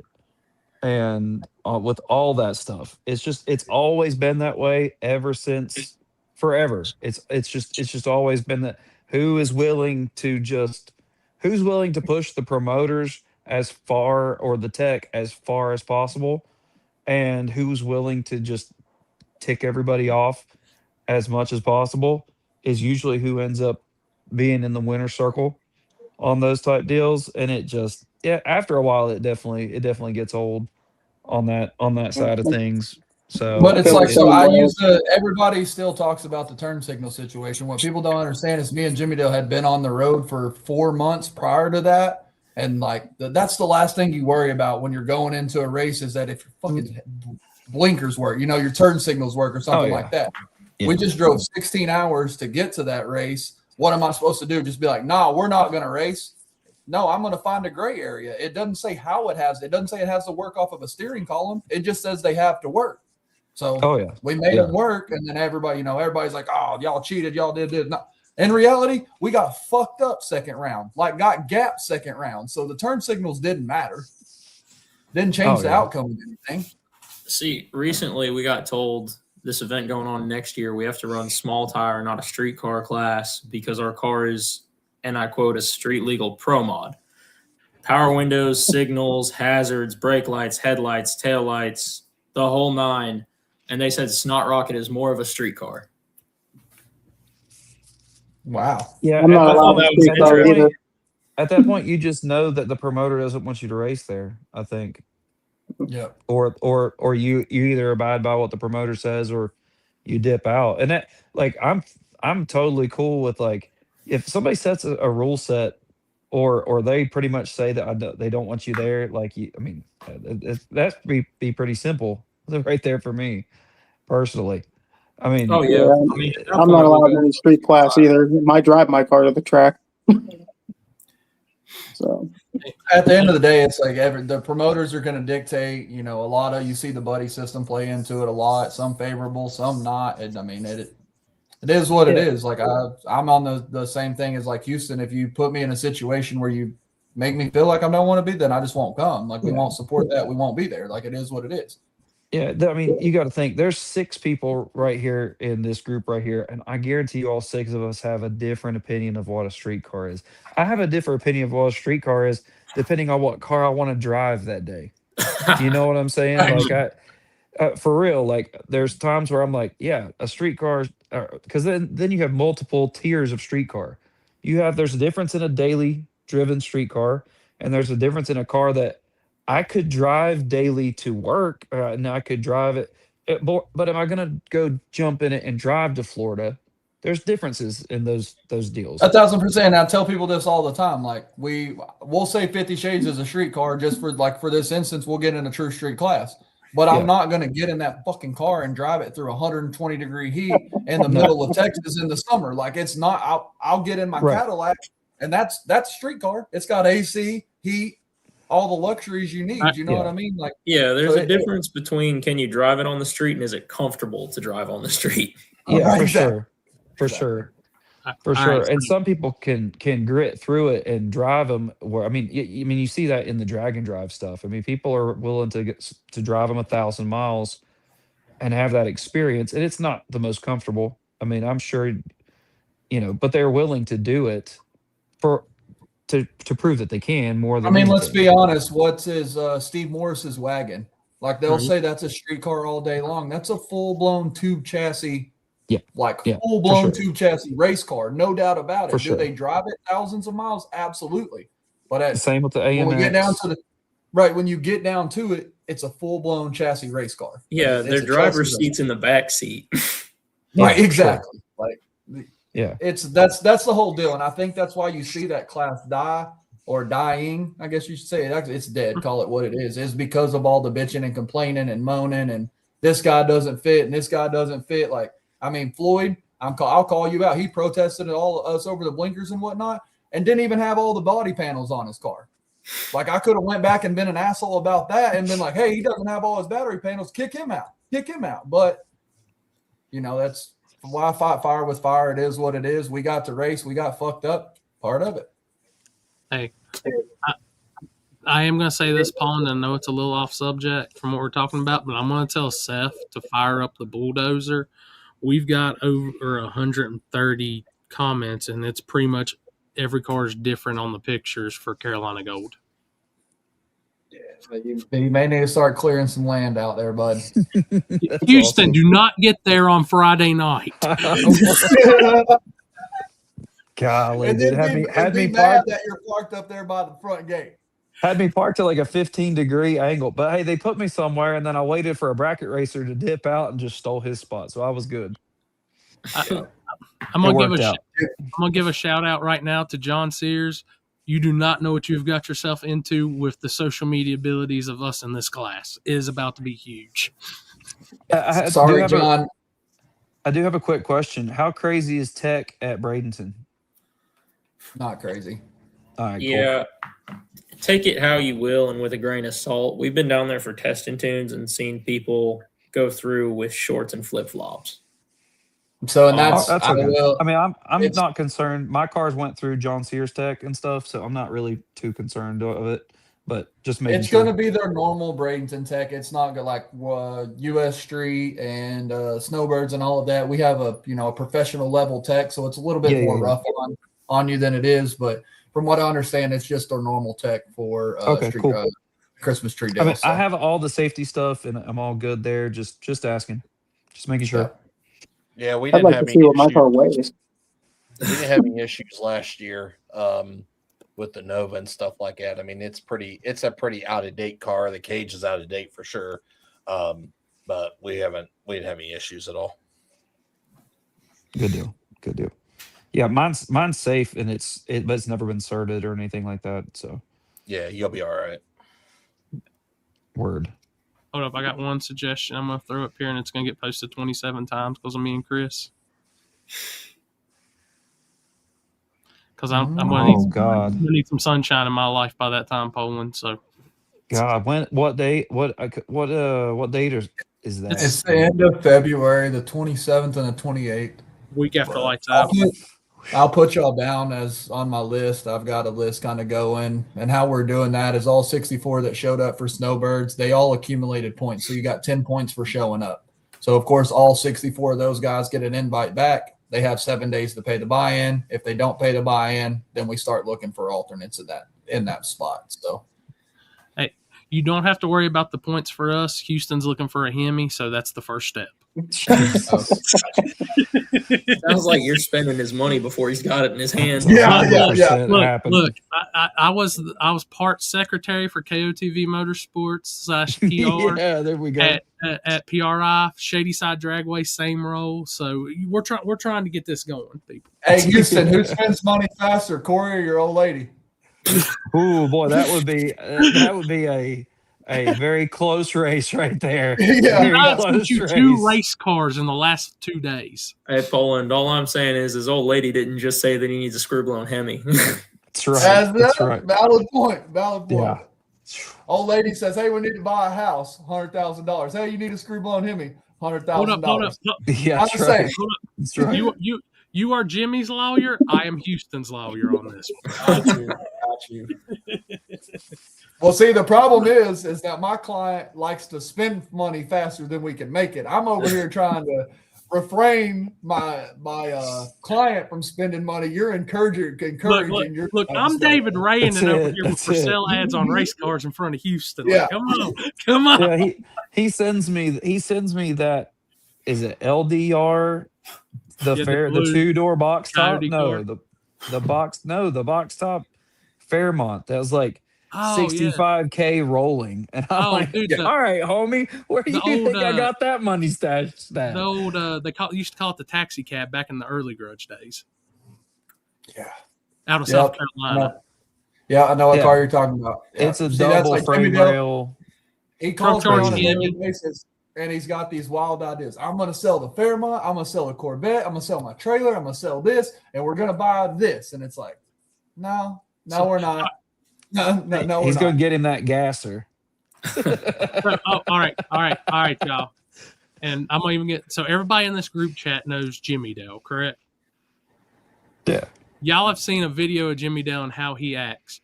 What do you think that top end's going to be when he hears the true, brutal, amazing, loving sound of a screw-blown Hemi in that LDR car? Or is he going to make at least 10 foot before he's like, oh, shit? I told Kayla Morton to make sure that she is on the top end and that the flow cameras are rolling when that man comes out of the LDR car on the other end. There's already been heart-to-heart conversations about, hey, we can't throttle whack these blower cars like we do the Notchers cars. You'll break belts. They're $600 a piece. What? No Jimmy wants? Well, you will definitely get them on the starting line. That man has come up with a whole method on how we're clearing this thing out. But they said after the finish line, Lee White basically told him, I'm going to flood that thing with fuel and shut it off at the 660 so you don't even have the ability to whop down on the other end. Every time he hits a throttle womp, that's 10 grand burning up. Yes, 1,000%. And then Lee told me, he said, 75 belts. Yeah, he said you will throttle whack the rods right out of the side of this thing. And coming from the lawyer, I can't afford that, and neither can he. So there's that. So here we go. Poland is the lawyer. Lee White is the judge. He is sending the verdict. Yes, 1,000%. Hey, and by chance, guys, and everybody in the chat and on here, if you ever get a chance to talk to Lee White, one of the best dudes in the game when it comes to tuning and everything, just go over and say what's up to that guy. He's an awesome dude. Shady Side local, too. Okay. Oh, man, but... Sorry, I feel like I've been out of it. I'm typing an email right now. Oh, you're good. So I'm rolling on the high right now of that man is sending a bread sprint sponsorship as we speak. He is typing up an email to get a bread sponsorship from somebody. As this man is going to pull into Bradenton. The white Audi is going to be now wrapped in Wonder Bread colors. That'd be awesome. Wonder Bread, one of those giant box vans sticker on the window. Damn right. Shit. But dude, I don't know about y'all. I did end up with the PRI code, and they shot me up with some good medicine today. So I'm on I'm ready to go. I'll give y'all a word of advice. The last 2 years I went to PRI, I'm bad about like the strange brakes and shit, hitting them with my finger and making them spin, or sticking my finger in the harsh chargers and making them spin. I made it a point this year not to touch anything, and I came out on the other side. I haven't been sick. I haven't felt bad. None of that shit. And it makes sense. You've got 30,000 people in that convention center all putting their grimy ass hands on shit, and then you do the same thing. It takes one person to get sick, and then I made it a really good try this year to not touch anything. Refrain myself. I bet you 50% of the people that use the restroom never wash their hands. Every time I get in there, wash my hands, I just see people flood right out. Hand sanitizer. Hey, two things. We were bathing in hand sanitizer. Motherfuckers don't wash their hands, and there can be 30 urinals and 75 stalls open, and there's going to be a motherfucker sitting in the handicap stall every fucking time. It's more roomy. What was it Larry Cable guy said? It's the Cadillac of the pooping stalls. Yeah, Jesus, man. Look, y'all, I was enjoying Poland's apartment. I've gotten to the point where I just ramrod this motherfucker into the door. Make sure they see the wheels under the chair. Hey, get your ass up. Pinch it off. Come on. I would climb over the stall to hit the outside before I come through that door. Dude, I had my plan ready in case it was anybody but Poland. But I knew if it would be you that you would do that shit, and I'd be like, I'm just gonna open the door and like whatever. Yep, wait, here you go, bud. Anybody else? I had my plan ready. There was some old man I hit at the airport the other day, and I fucking ramrodded the chair into the door, and all I heard, oh my bad. Old man come walking out like fucking draws and everything halfway on, and just moved to the next stall over and just continued his business. I'm like, oh my god, that's the type of courtesy I'm talking about. So I'm going to tell y'all, and this will probably tell y'all how terrible a person I can be. So when we were over there talking with Vinny and them, and Cashton was rolling his tire on the floor, that was our first run-in with the PRI security over Cashton being a kid. Yeah. So I told Cashton, I said, dude, I was looking at them, and I told Cashton, the next time one of them do that, I want you to look at that security guard and say, I'm sorry. I guarantee they will not bother you the rest of the weekend. 100%. Oh boy, dude. Hey, security did not like me in Houston on Friday. We were there. Yeah, Friday was rough. They had some new people there on Friday because they knew they were going to have a lot more people, and yeah. Oh, that 100% makes sense now. So we were leaving the convention center. It was me, Doug, and Billy. And Billy had his DI 30 for 30 jacket on, and obviously his lanyard was behind his jacket. Oh, we were boy. walking over to the convention center, down that escalator, and we're just walking. And I'm telling you what, this lady, I thought she was going to come up and freaking tackle him from the back, because she was like, I need to see your pass. I need to see your pass. I need to see your pass. I'm like, does the DI 30 for 30 jacket not give you an instance I should probably be here? I had that happen on Sunday morning going to that prayer breakfast. They were like, it's my tag says buyer. And this lady went freaking nuts about it. Like, you can't be a buyer and come in this way. And I'm like, what are you talking about? I'm here for prayer breakfast and stuff. We don't know what that is. And I was like, wow. That makes sense, Michael. We need to find what section she was in, because that's where we needed to go. I don't know how much them people were paying for beers, but I'm going to tell you right now, that was the best $12 Coke Zero small drink I've ever had in my life. But God, I didn't spend a dime in the convention center. Well, big shout out SP Tools for their hospitality suite. Also, that thing was awesome and stocked with fresh drinks. Yeah, they were giving them a hard time about those too, though. They give you that is a money racket there. To be an exhibitor, and like if you want anything in there, or if anybody like I know, I'm sure Poland and them with Nitrous Express, they probably, like, if you bring food from outside, they give you that, like, it is like a huge no. I will tell you that everything that is on the PRI floor you pay for. Carpet, cars, everything. Every single thing that you add into that deal, they charge you for. And it said that you add food, you add drinks, you add all these things, the price just gets That's what I'm saying. If you bring outside stuff in there, they go insane on you. Yeah, 1,000%. Then you get people like, I'd seen a couple of posts. There was a guy leaning on Bill Hoskinson's 55 and another on Dennis and Alex Taylor's car. There's a difference between the people that are there to see the products and to network and meet people, and people that are just going to treat it like everything there belongs to them. All right. Yeah, I seen somebody leaning on Steve Morris's wife's new car, and I was like, oh man. I almost took a picture of it, but I didn't. It's really weird too, because it's not like young people. No, it's always older people. Which is wild, because like I was never really, I'm not going to say that I was taught that by my parents or anything. I've just always known, if it's not yours, don't touch it. See, and it's not like they were like, it's leaning on it to me to look at something either. They were just leaning on it like it was a chair. Yeah, I forget what car I was around. I'm sorry, that was different. I was around a new Corvette CR1 yesterday, and I was sitting here like 3 foot back trying to look in it, because I'm like, I don't want anything of mine scratching this thing. The zippers and buttons and stuff on people's coats and jackets and pockets going up against some of these cars. It's just insane. It's like, why are you even?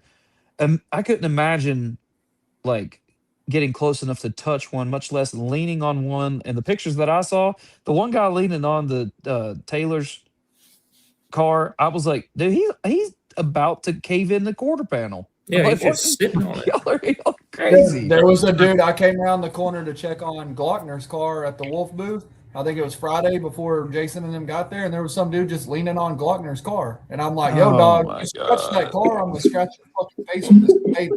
Chill out. Hey, I am going to tell y'all there is a plot twist to this, because 2026 PRI in the KOTV Motorsports booth. Oh, when we Lord. park the Zephyr in there, we're going complete opposite with this. We're doing an autograph session, and on the driver's side of the car, Poland's going to be sitting on the roof of it. And then on the passenger side car, so you're going to do a full circle. You're going to come around. Chris is going to hand you a piece of bread as you walk by. And then when you get to the car, we'll do that. $5 per autograph, and we'll get that screw blown Hemi. You know what I'm saying? Let's go. Hey, you just got to flip the trunk open and let them sign on the inside of the lid. Houston, we could have some local entertainment on the roof with me. Oh, man. No. Poland. Stripper glitter pool. Poland. My man's got access to a full salon crew. We've already planned this out. Everyone. What did they say? When people call you for a reference, yeah, she sell drugs, do hair, all out the same house. That's going to be. You our never PRI know when to kick in the door. Yeah, that's our PRI booth. That's Baby D. Yeah. Did y'all see the memes about companies sponsoring girls at PRI? No, Yes. Where's the memes at? I did not see them. Fill me in on the tea. Are you talking about the one with the it's like the Star Wars one? It's like, you're sponsoring me because I'm a good driver, right? Because I'm a good driver, right? Chris, Oh God, it's on. It's got to be on Blue Collar. Somebody find it on Blue Collar. I haven't. It's not on. There's nothing on there. Oh, There's two I saw it different on blue collar Facebook pages. There's morning. blue collar regular and then blue collar unplugged. I always No. search both. Yeah, this was on their. I thought this was on their like main channel page or whatever. It may have been. Not on the group. This was or just was it on on the Rowdy? main. Was it on Rowdy Racing? It could be Rowdy Racing too. It's one I or the didn't see other. that. Because it's the Anakin Skywalker with the princess, and it's like, yeah, it's hilarious. Huh? Yeah, I'm not. Oh, I'm on it. I think it's Rowdy. Actually, is where I saw it. Because we all know I don't give a shit. That What, one's been circulated more. Somebody than a feed few Chris. times. Somebody feed Chris some bread. Our damn analyzer fact checker over there seems to be a little slow right now. He needs some bread. Yes. You know who would know this, and he ain't on here? Where is Canadian Alex? That guy would. Yeah, he's on top of this shit. He's a fact checker. They must get news better in Canada than we do down here or something. I don't see nothing on Rowdy. I don't see nothing on Blue Collar. Jonathan Bailey. What about Double send R? it. Ooh, I can't Double R? find it either. I forgot about double double- shit show. Yeah, 00. What Found particular girls got sponsored this weekend that don't race? Just No ask. idea. It was just for my personal information. It's in your inbox, Chris. no idea. It's just a really funny meme. I watched a girl walk up to the Summit booth with her whole racing gear on and say that she was mad that they wouldn't sponsor her and how she buys all of her stuff from there and how they were Houston based. And I remember like everybody just staring at her going, we're Ohio based, not Houston based. And the lady was just like stunned about it. Oh Jesus! I was like, how to not ask for a sponsorship? That's great. Wow. Mm-mm-mm. Good old 00 shit show. No. Announcer for Carolina Gold is also sourced Poland, and he's good. He's one of our new guys. Gotcha. He did the dragon. He's been doing dragon drives and all kinds of shit, and he not only is good on the information, but he'll talk some shit too. Who is it? Rye Klemp. He is I've heard good. that. Oh, Brian Clint. Clapped out. Nice. Because at first he said I might be able to get the car done, and I was like, "Nah, dog. We need your ability on the microphone." You're gonna start sabotaging him, making parts walk off like a certain blower that's been I will around the internet. drive. I will drive to wherever he lives in North Carolina, and I will steal not only every part he has, but 2 of his RC cars, so he has to focus on it. I love their YouTube channel. Dude. Their channel is great when they actually put a video out. I Oh, it's hilarious. Yeah. What is it, Logan? Logan and Rye. Dude, And Jack San Jimmy. He has had me crying laughing on a YouTube video when he was talking about the piss toast. I don't know if y'all have seen that. Him talking about his cats and the piss toast. Dude, I've never laughed so hard at a YouTube video. I mean, it was insane. He's so funny. And that's 100% true stories. Every new toaster this guy got, the cat made it a point to go piss in it. Well, he found out that his cat was pissing in the toaster. And he didn't find out till like later. Oh my God. Dude, He didn't find out till he took a bite. One, I'd have been killing the cat, dude. It would have been over. But him, the way his personality and his like sense of humor, and oh my gosh, hilarious. Did he never stop for a second and think, damn, this toast tastes kind of funny? He figured it out. I forget that. Like, if you You can listen, see the if you can go smell coming find out of that the toaster. story, if you can go find that story, because I mean, you know, when he fired it up, that it had to have just the aroma, you know. But one day whatever. I'll bring my mom on the table and let her explain to you as I was a child. I'm not for sure on age, probably 3 to 5, somewhere in there. My parents had struggled because I would piss in dryers No matter where I was, dog.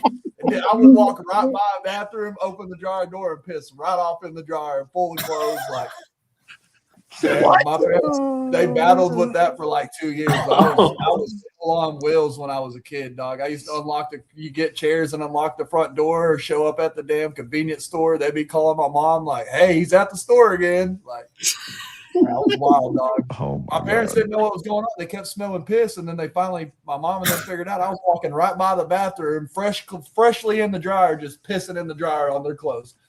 There you go. Take that. Back with AirTags and find my iPhone didn't exist. Yeah, for real, God, dude. This is completely random, but I did not know that AirTags only work if you have some type of Apple device that can connect to it close. So, like, if they take off walking down the street, if they don't pass by somebody with an app like an iPhone, it pings off of that iPhone, and that's how they are able to. It's how you're able to see an AirTag. So that's what we've just been, so you know. We've been telling people that, like, if you put them in your race cars or whatnot. If I say you have it in your race car and I steal your car, as soon as I get in there with an iPhone, it's going to tell me that there's an AirTag in that thing, and then of course you tear it apart and find it or whatever. You can turn it off. You can turn it off. You can turn the AirTag off.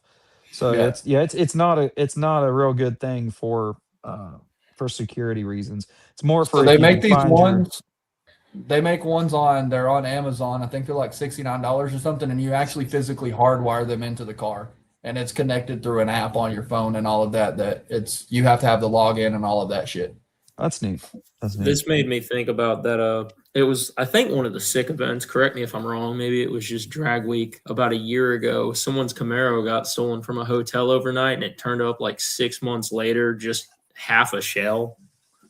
Yeah, I remember that. Hey, we had one Yellow Belly last year. Maybe the year before. Oh yeah, was it a red Camaro? Is that what that was? Red Camaro. They came in there. We saw it all on camera. They came through the gate about 4:00 in the morning, backed right up to the trailer, took car, truck, trailer, everything. And he had a tracker in that when they built the transmission tunnel, they actually built a box on the side of the transmission tunnel that had a tracker inside of that box that just had a USB-C on the side of it, so they could charge the tracker.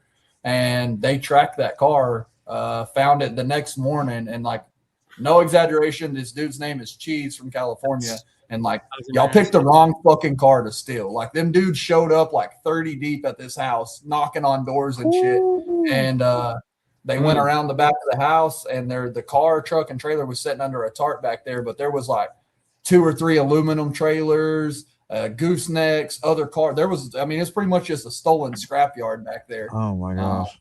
They got their shit and came back to the track and ended up, I think he went to the semis or the finals of a class that day. What a story. Jeez. That's when hands and limbs and fingers need to be taken off, in my opinion.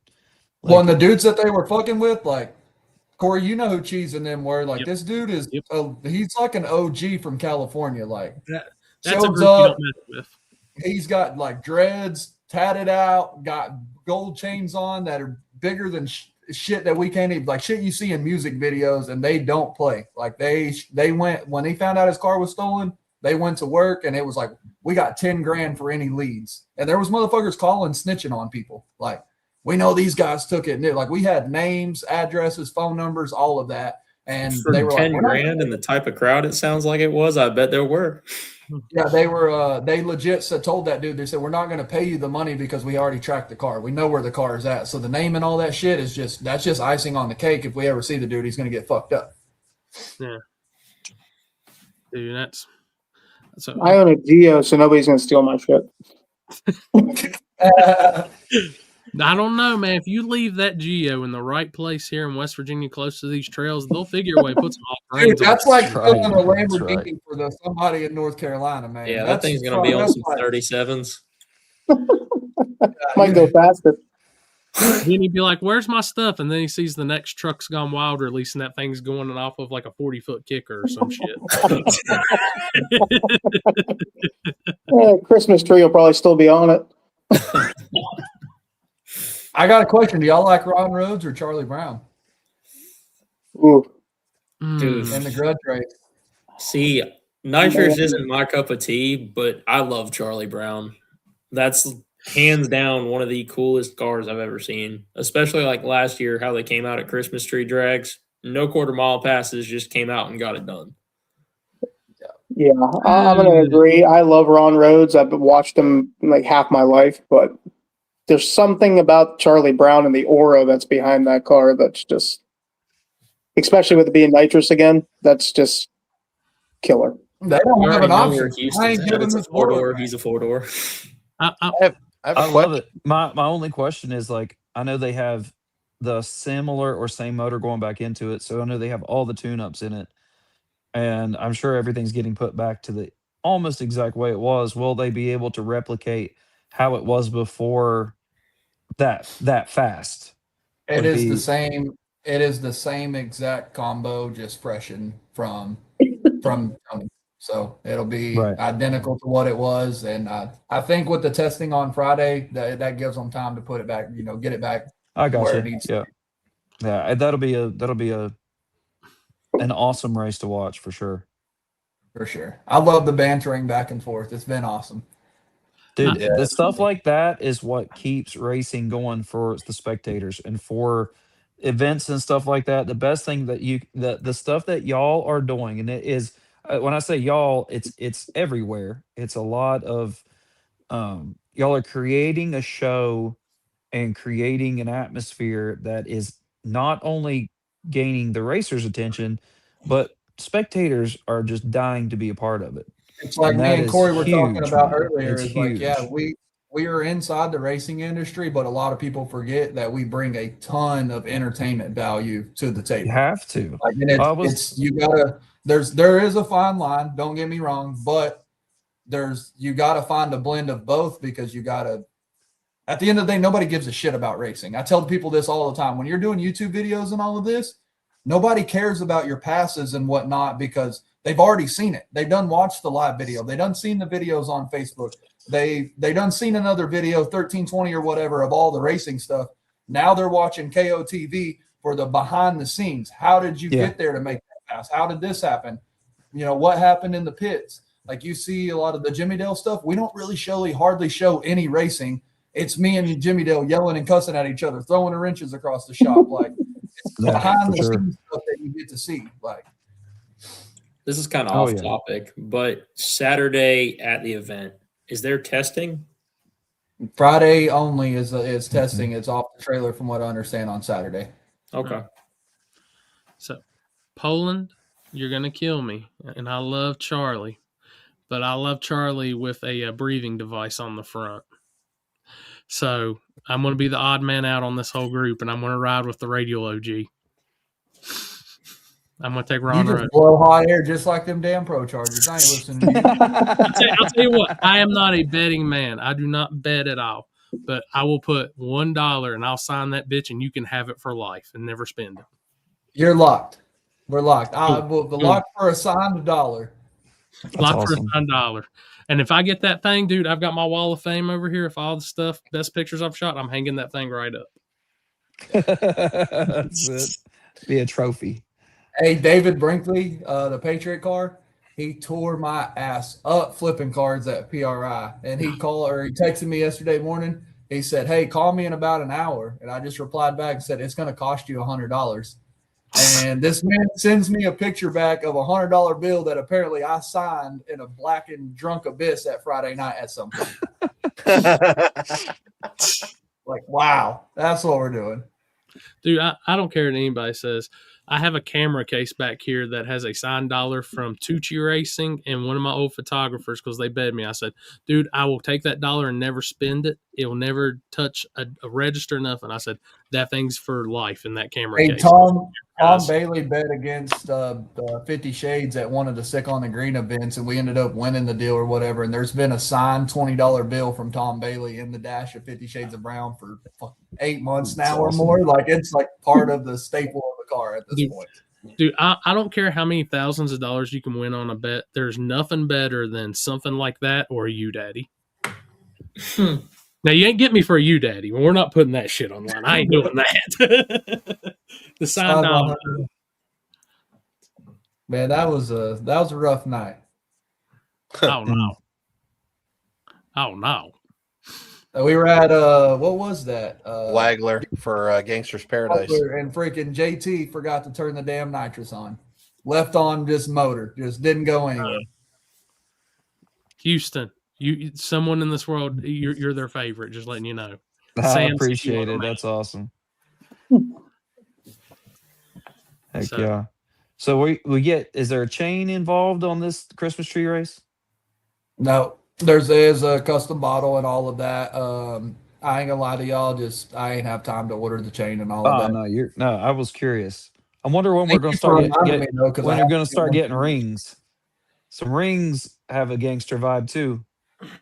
So all the chains will be for Carolina Gold, King of the South, all of that. But whoever wins the Winter Series Points Championship will get a fully custom World Series of Pro Mod Winter That's Series sick. diamond ring. So we've That's already That's what's making me think about it, is because I was standing in the Nichols booth while Corey and them were talking. I looked over and saw that. That's what it was.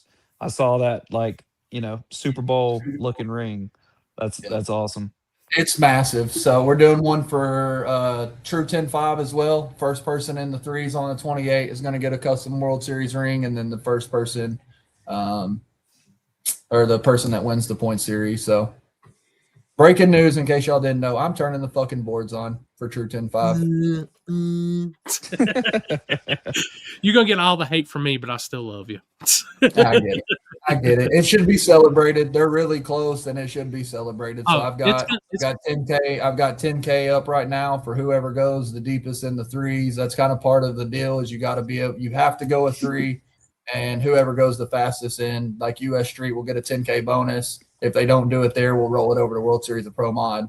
But yeah, I think the plan is right now is leave the boards off during testing. First round of eliminations, the boards come on, and you have to go threes inside a competition to get the money. Awesome. I'm here. Do it this way. As soon as the sun goes down, turn them back off. Leave them on when the sun's out. Right, yeah, If you a real gangster on that keyboard, you can do it. 1,000%. 1,000%. But no, I mean, it's just when you're looking from the fan perspective and all of that, like I went and watched the Flow deal, and it's like Pro 10-5, Pro Mod, all these people are showing times, and then with True 10-5, it's kind of, it sucks from a spectator standpoint, but then again, like I said, it's everybody that is in this game knows how fast they're going. The one thing you got to make sure, though, you got to get that bulletproof vest for David Ray. Oh, we got to make sure we get the bulletproof vest for David Ray. They said that him not having a shirt on the starting line was a safety concern, so we're just going to have him roll up in just a bulletproof concern. He distracted the drivers. Distracting the drivers, man. Hey, instead of a bulletproof vest, go find him like an 80s mesh crop top. Oh my God. Oh, shit, like the fishnet. Yeah. Like the fishnet. Yeah, that's it. That's it. Wait, I have one. It's a shirt. You have one? Yeah. Chris said I have one. Hold on. Oh yeah. Oh, you have the Chrissy shirt. His damn neon fishnet situation he got over there. That makes sense. I'm gonna tell you, neon green and gold teeth. I don't know if that's a good match. Hey, talk about repping Big Frankenstein. Oh man. Oh. Dude, what got me is that he's on the start. I'm telling you, I was watching that, and they got him during Little G's. I was like, let that man live. He made it through all of True 10-5, and then like the second pair of little gangsters are like, "Oh, we got to get the guy without a shirt on off the line. It's a safety concern." Like, no, the only safety concern is y'all fucking with David Ray. Yeah. Like that man, that dude, and this is one of the funniest stories. One of the guys that helps us at Shayside, his kid's there, and this guy was like terrified of David. He would not talk to him or nothing. I literally looked at that man. I said, "Go talk to that man, Blaze." I said, "That's one of the best dudes you'll ever meet." Now, as soon as you talk to him, you're gonna have a whole new opinion on him. I was like, "Don't let them tattoos scare you." David Ray's just one of the guys. That's right. Boys, I gotta get in bed. You're good, man. Later, buddy. All right. See ya. We'll see y'all in a couple of days, man. See you in a few days. We getting close to that. Poland is one of our former guests on here, so he knows how late this used to go. We've officially put a time limit on ourselves now. We are a 2.5-hour show. So Yeah, I was literally about to tell the same thing. As I'm not too far from bailing off here, but I can stay for 15.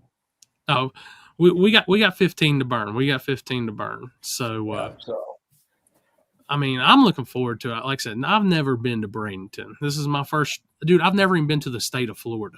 Dude, it's a super. Bradenton is a super cool track. Like it is a cool track. There's a lot of room. Your content will probably most likely come out fire because you do have such a large area to film from. So the way the staging lanes are set up, you'll be able to do walkthroughs and kind of talk to the drivers and shit like that. So the layout is cool. The other thing I will say for Bradenton, hands down, the best prep we have ever run on. Yeah. Even going down to their test and tunes, it'll rip the sole off your shoe. Shout out to Rich. That's the man. Rich is the man. And that's what I was like, Corey, I know you don't like us turning the boards on, but as you know, there's only Bradenton, probably Rockingham.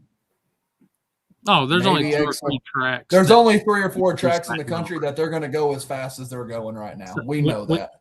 When you pull up to Shady Side, you're going to look at that keyboard and go, yeah. These guys try to go out in the sunlight. What is this shit? If you try to go as fast as they're going at Bradenton at Shady Side, there's a good chance you're probably going to end up in the creek over there, bud. I mean, we got plenty of shutdown stuff. Don't worry about that. But this is going to be. Make sure your seatbelts are tight. The ride is about to get wild.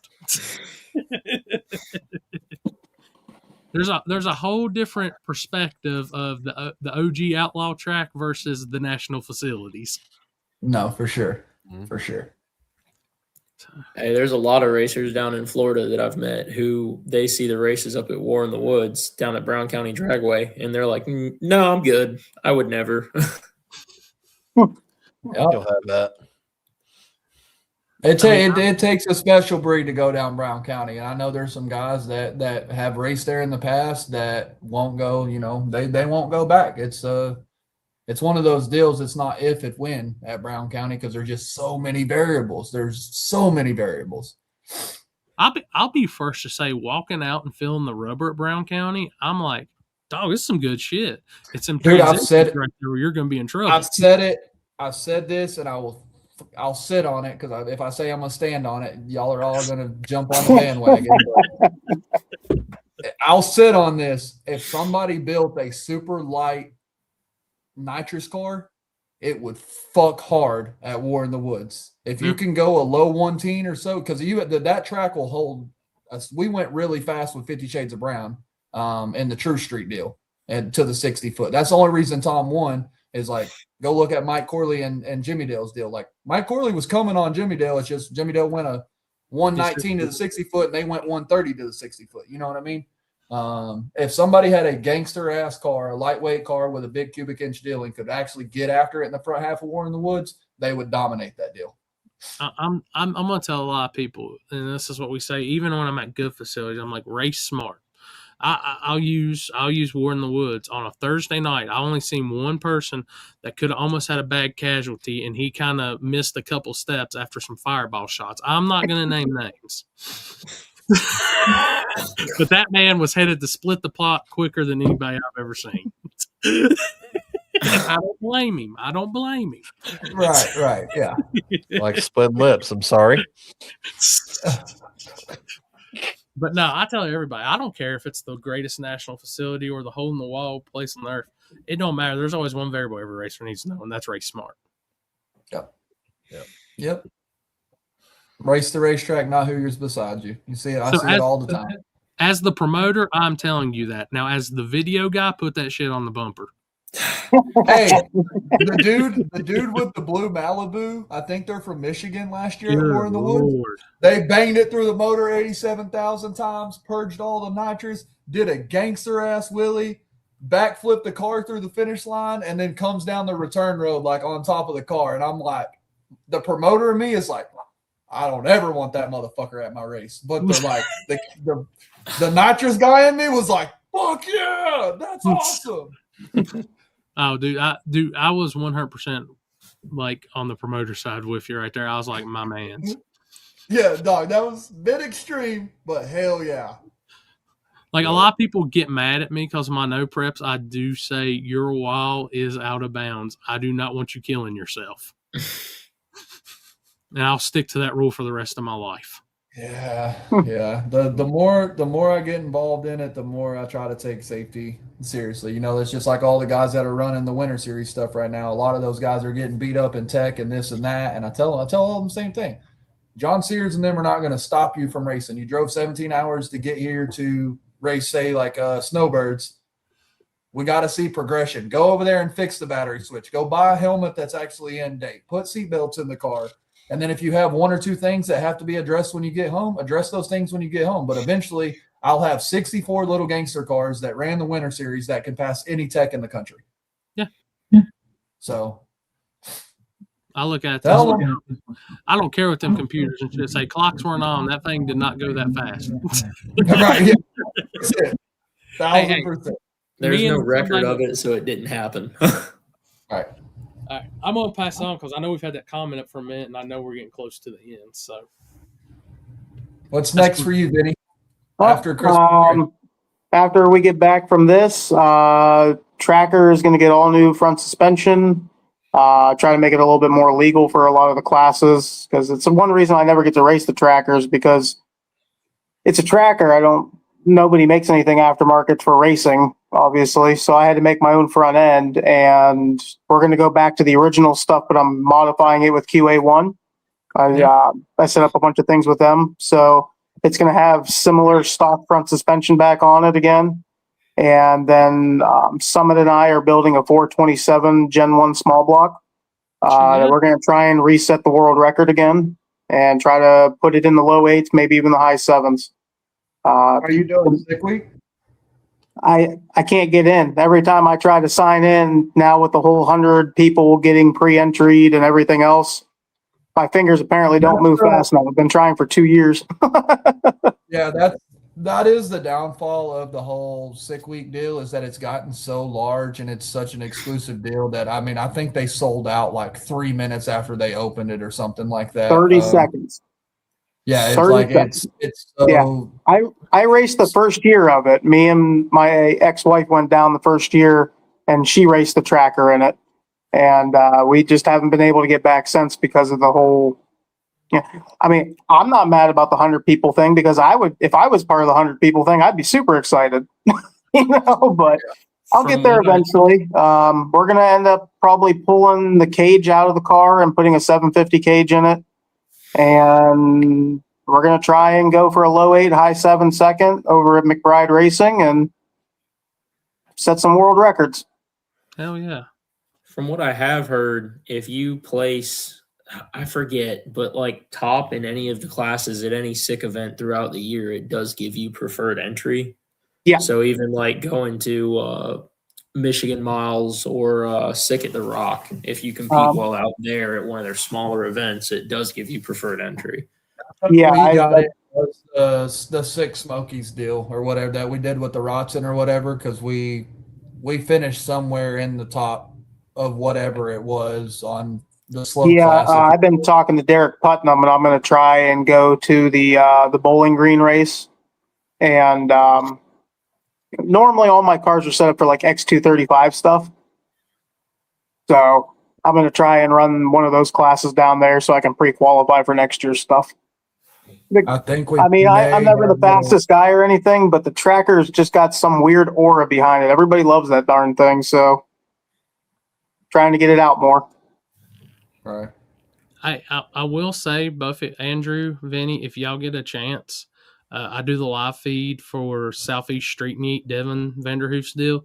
Yeah. If y'all get a chance, please sign up for that and come on. It is amazing. I was actually thinking about trying to get into that this next year. It does look like a really cool event. What's the date on it for 2026? So I think they are switching. They're normally been in November, but I think we're going to October with it. Okay. I haven't got. Let me know what the date is on that. No, I'm supposed to know everything from Seth and them this week. Also, while we're on here, if y'all get a chance, Laura She takes really good care of us on that week and does a lot of work for Southeast Street Meet. She's going through some really bad health issues. They had a thing. SB Tools, this page, I think, still has the stuff up for the donations. If y'all get a chance, please help her out. She is going through a lot of hard issues right now. And, dude, honestly, she is the backbone, the heart, and the head person that takes care of everything from T-shirts to all that for Street and Yeet. So if y'all get a chance, please help and donate those guys. Absolutely. Dude, on sick week this year, Tom's old lady is going to be driving the ice cream van. Oh my! Nice. Seriously? Yeah, dog. We're getting out of control over here. We're like full blown drag and drop guys now, apparently. Dude, I'm telling Became you, the thing you hated. Yeah, everything I hated and talked shit about. Now look at me. Well, if you need a drag and drive trailer, I got one for sale. Hey, how much you want? $3,000, ready to go. We might have to talk. Yeah. Hey. It's 2021 or no, I'm sorry, 2023. Crap, what is it? 2023 trailer, brand new, and then I completely modified it for drag and drive stuff because I've been doing them for so long. But I want to get this new 427 built with Summit, so I gotta get rid of some things.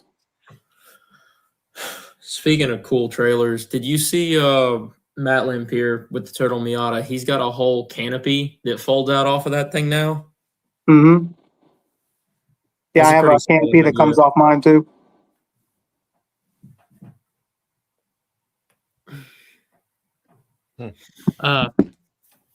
So Houston won't say it because he doesn't really know it yet, but I'm going to talk him into it, especially on this 12.5-hour drive. But his Coyote car is getting 26.85s, and we are going somehow, some way into Rowdy Radial or for Devin's deal, Tiny Tire. Like I told that man, I said, I know that car's capable of running that class, and I know what you're thinking, Poland. Listen, this man, he is spending that money again. It's all right. Houston sells tires and wheels. If you need Kaiser wheels, cheap plug. KOTV Motorsports.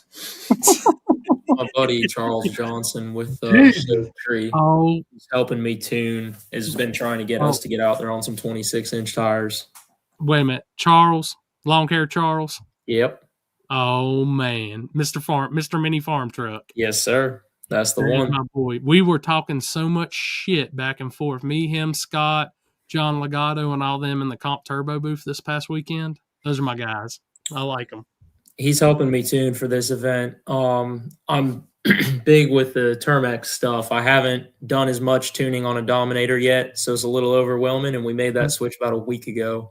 So I called him up and said, hey, you mind helping me out? And he said, absolutely. And he'll be down there tuning for us this weekend.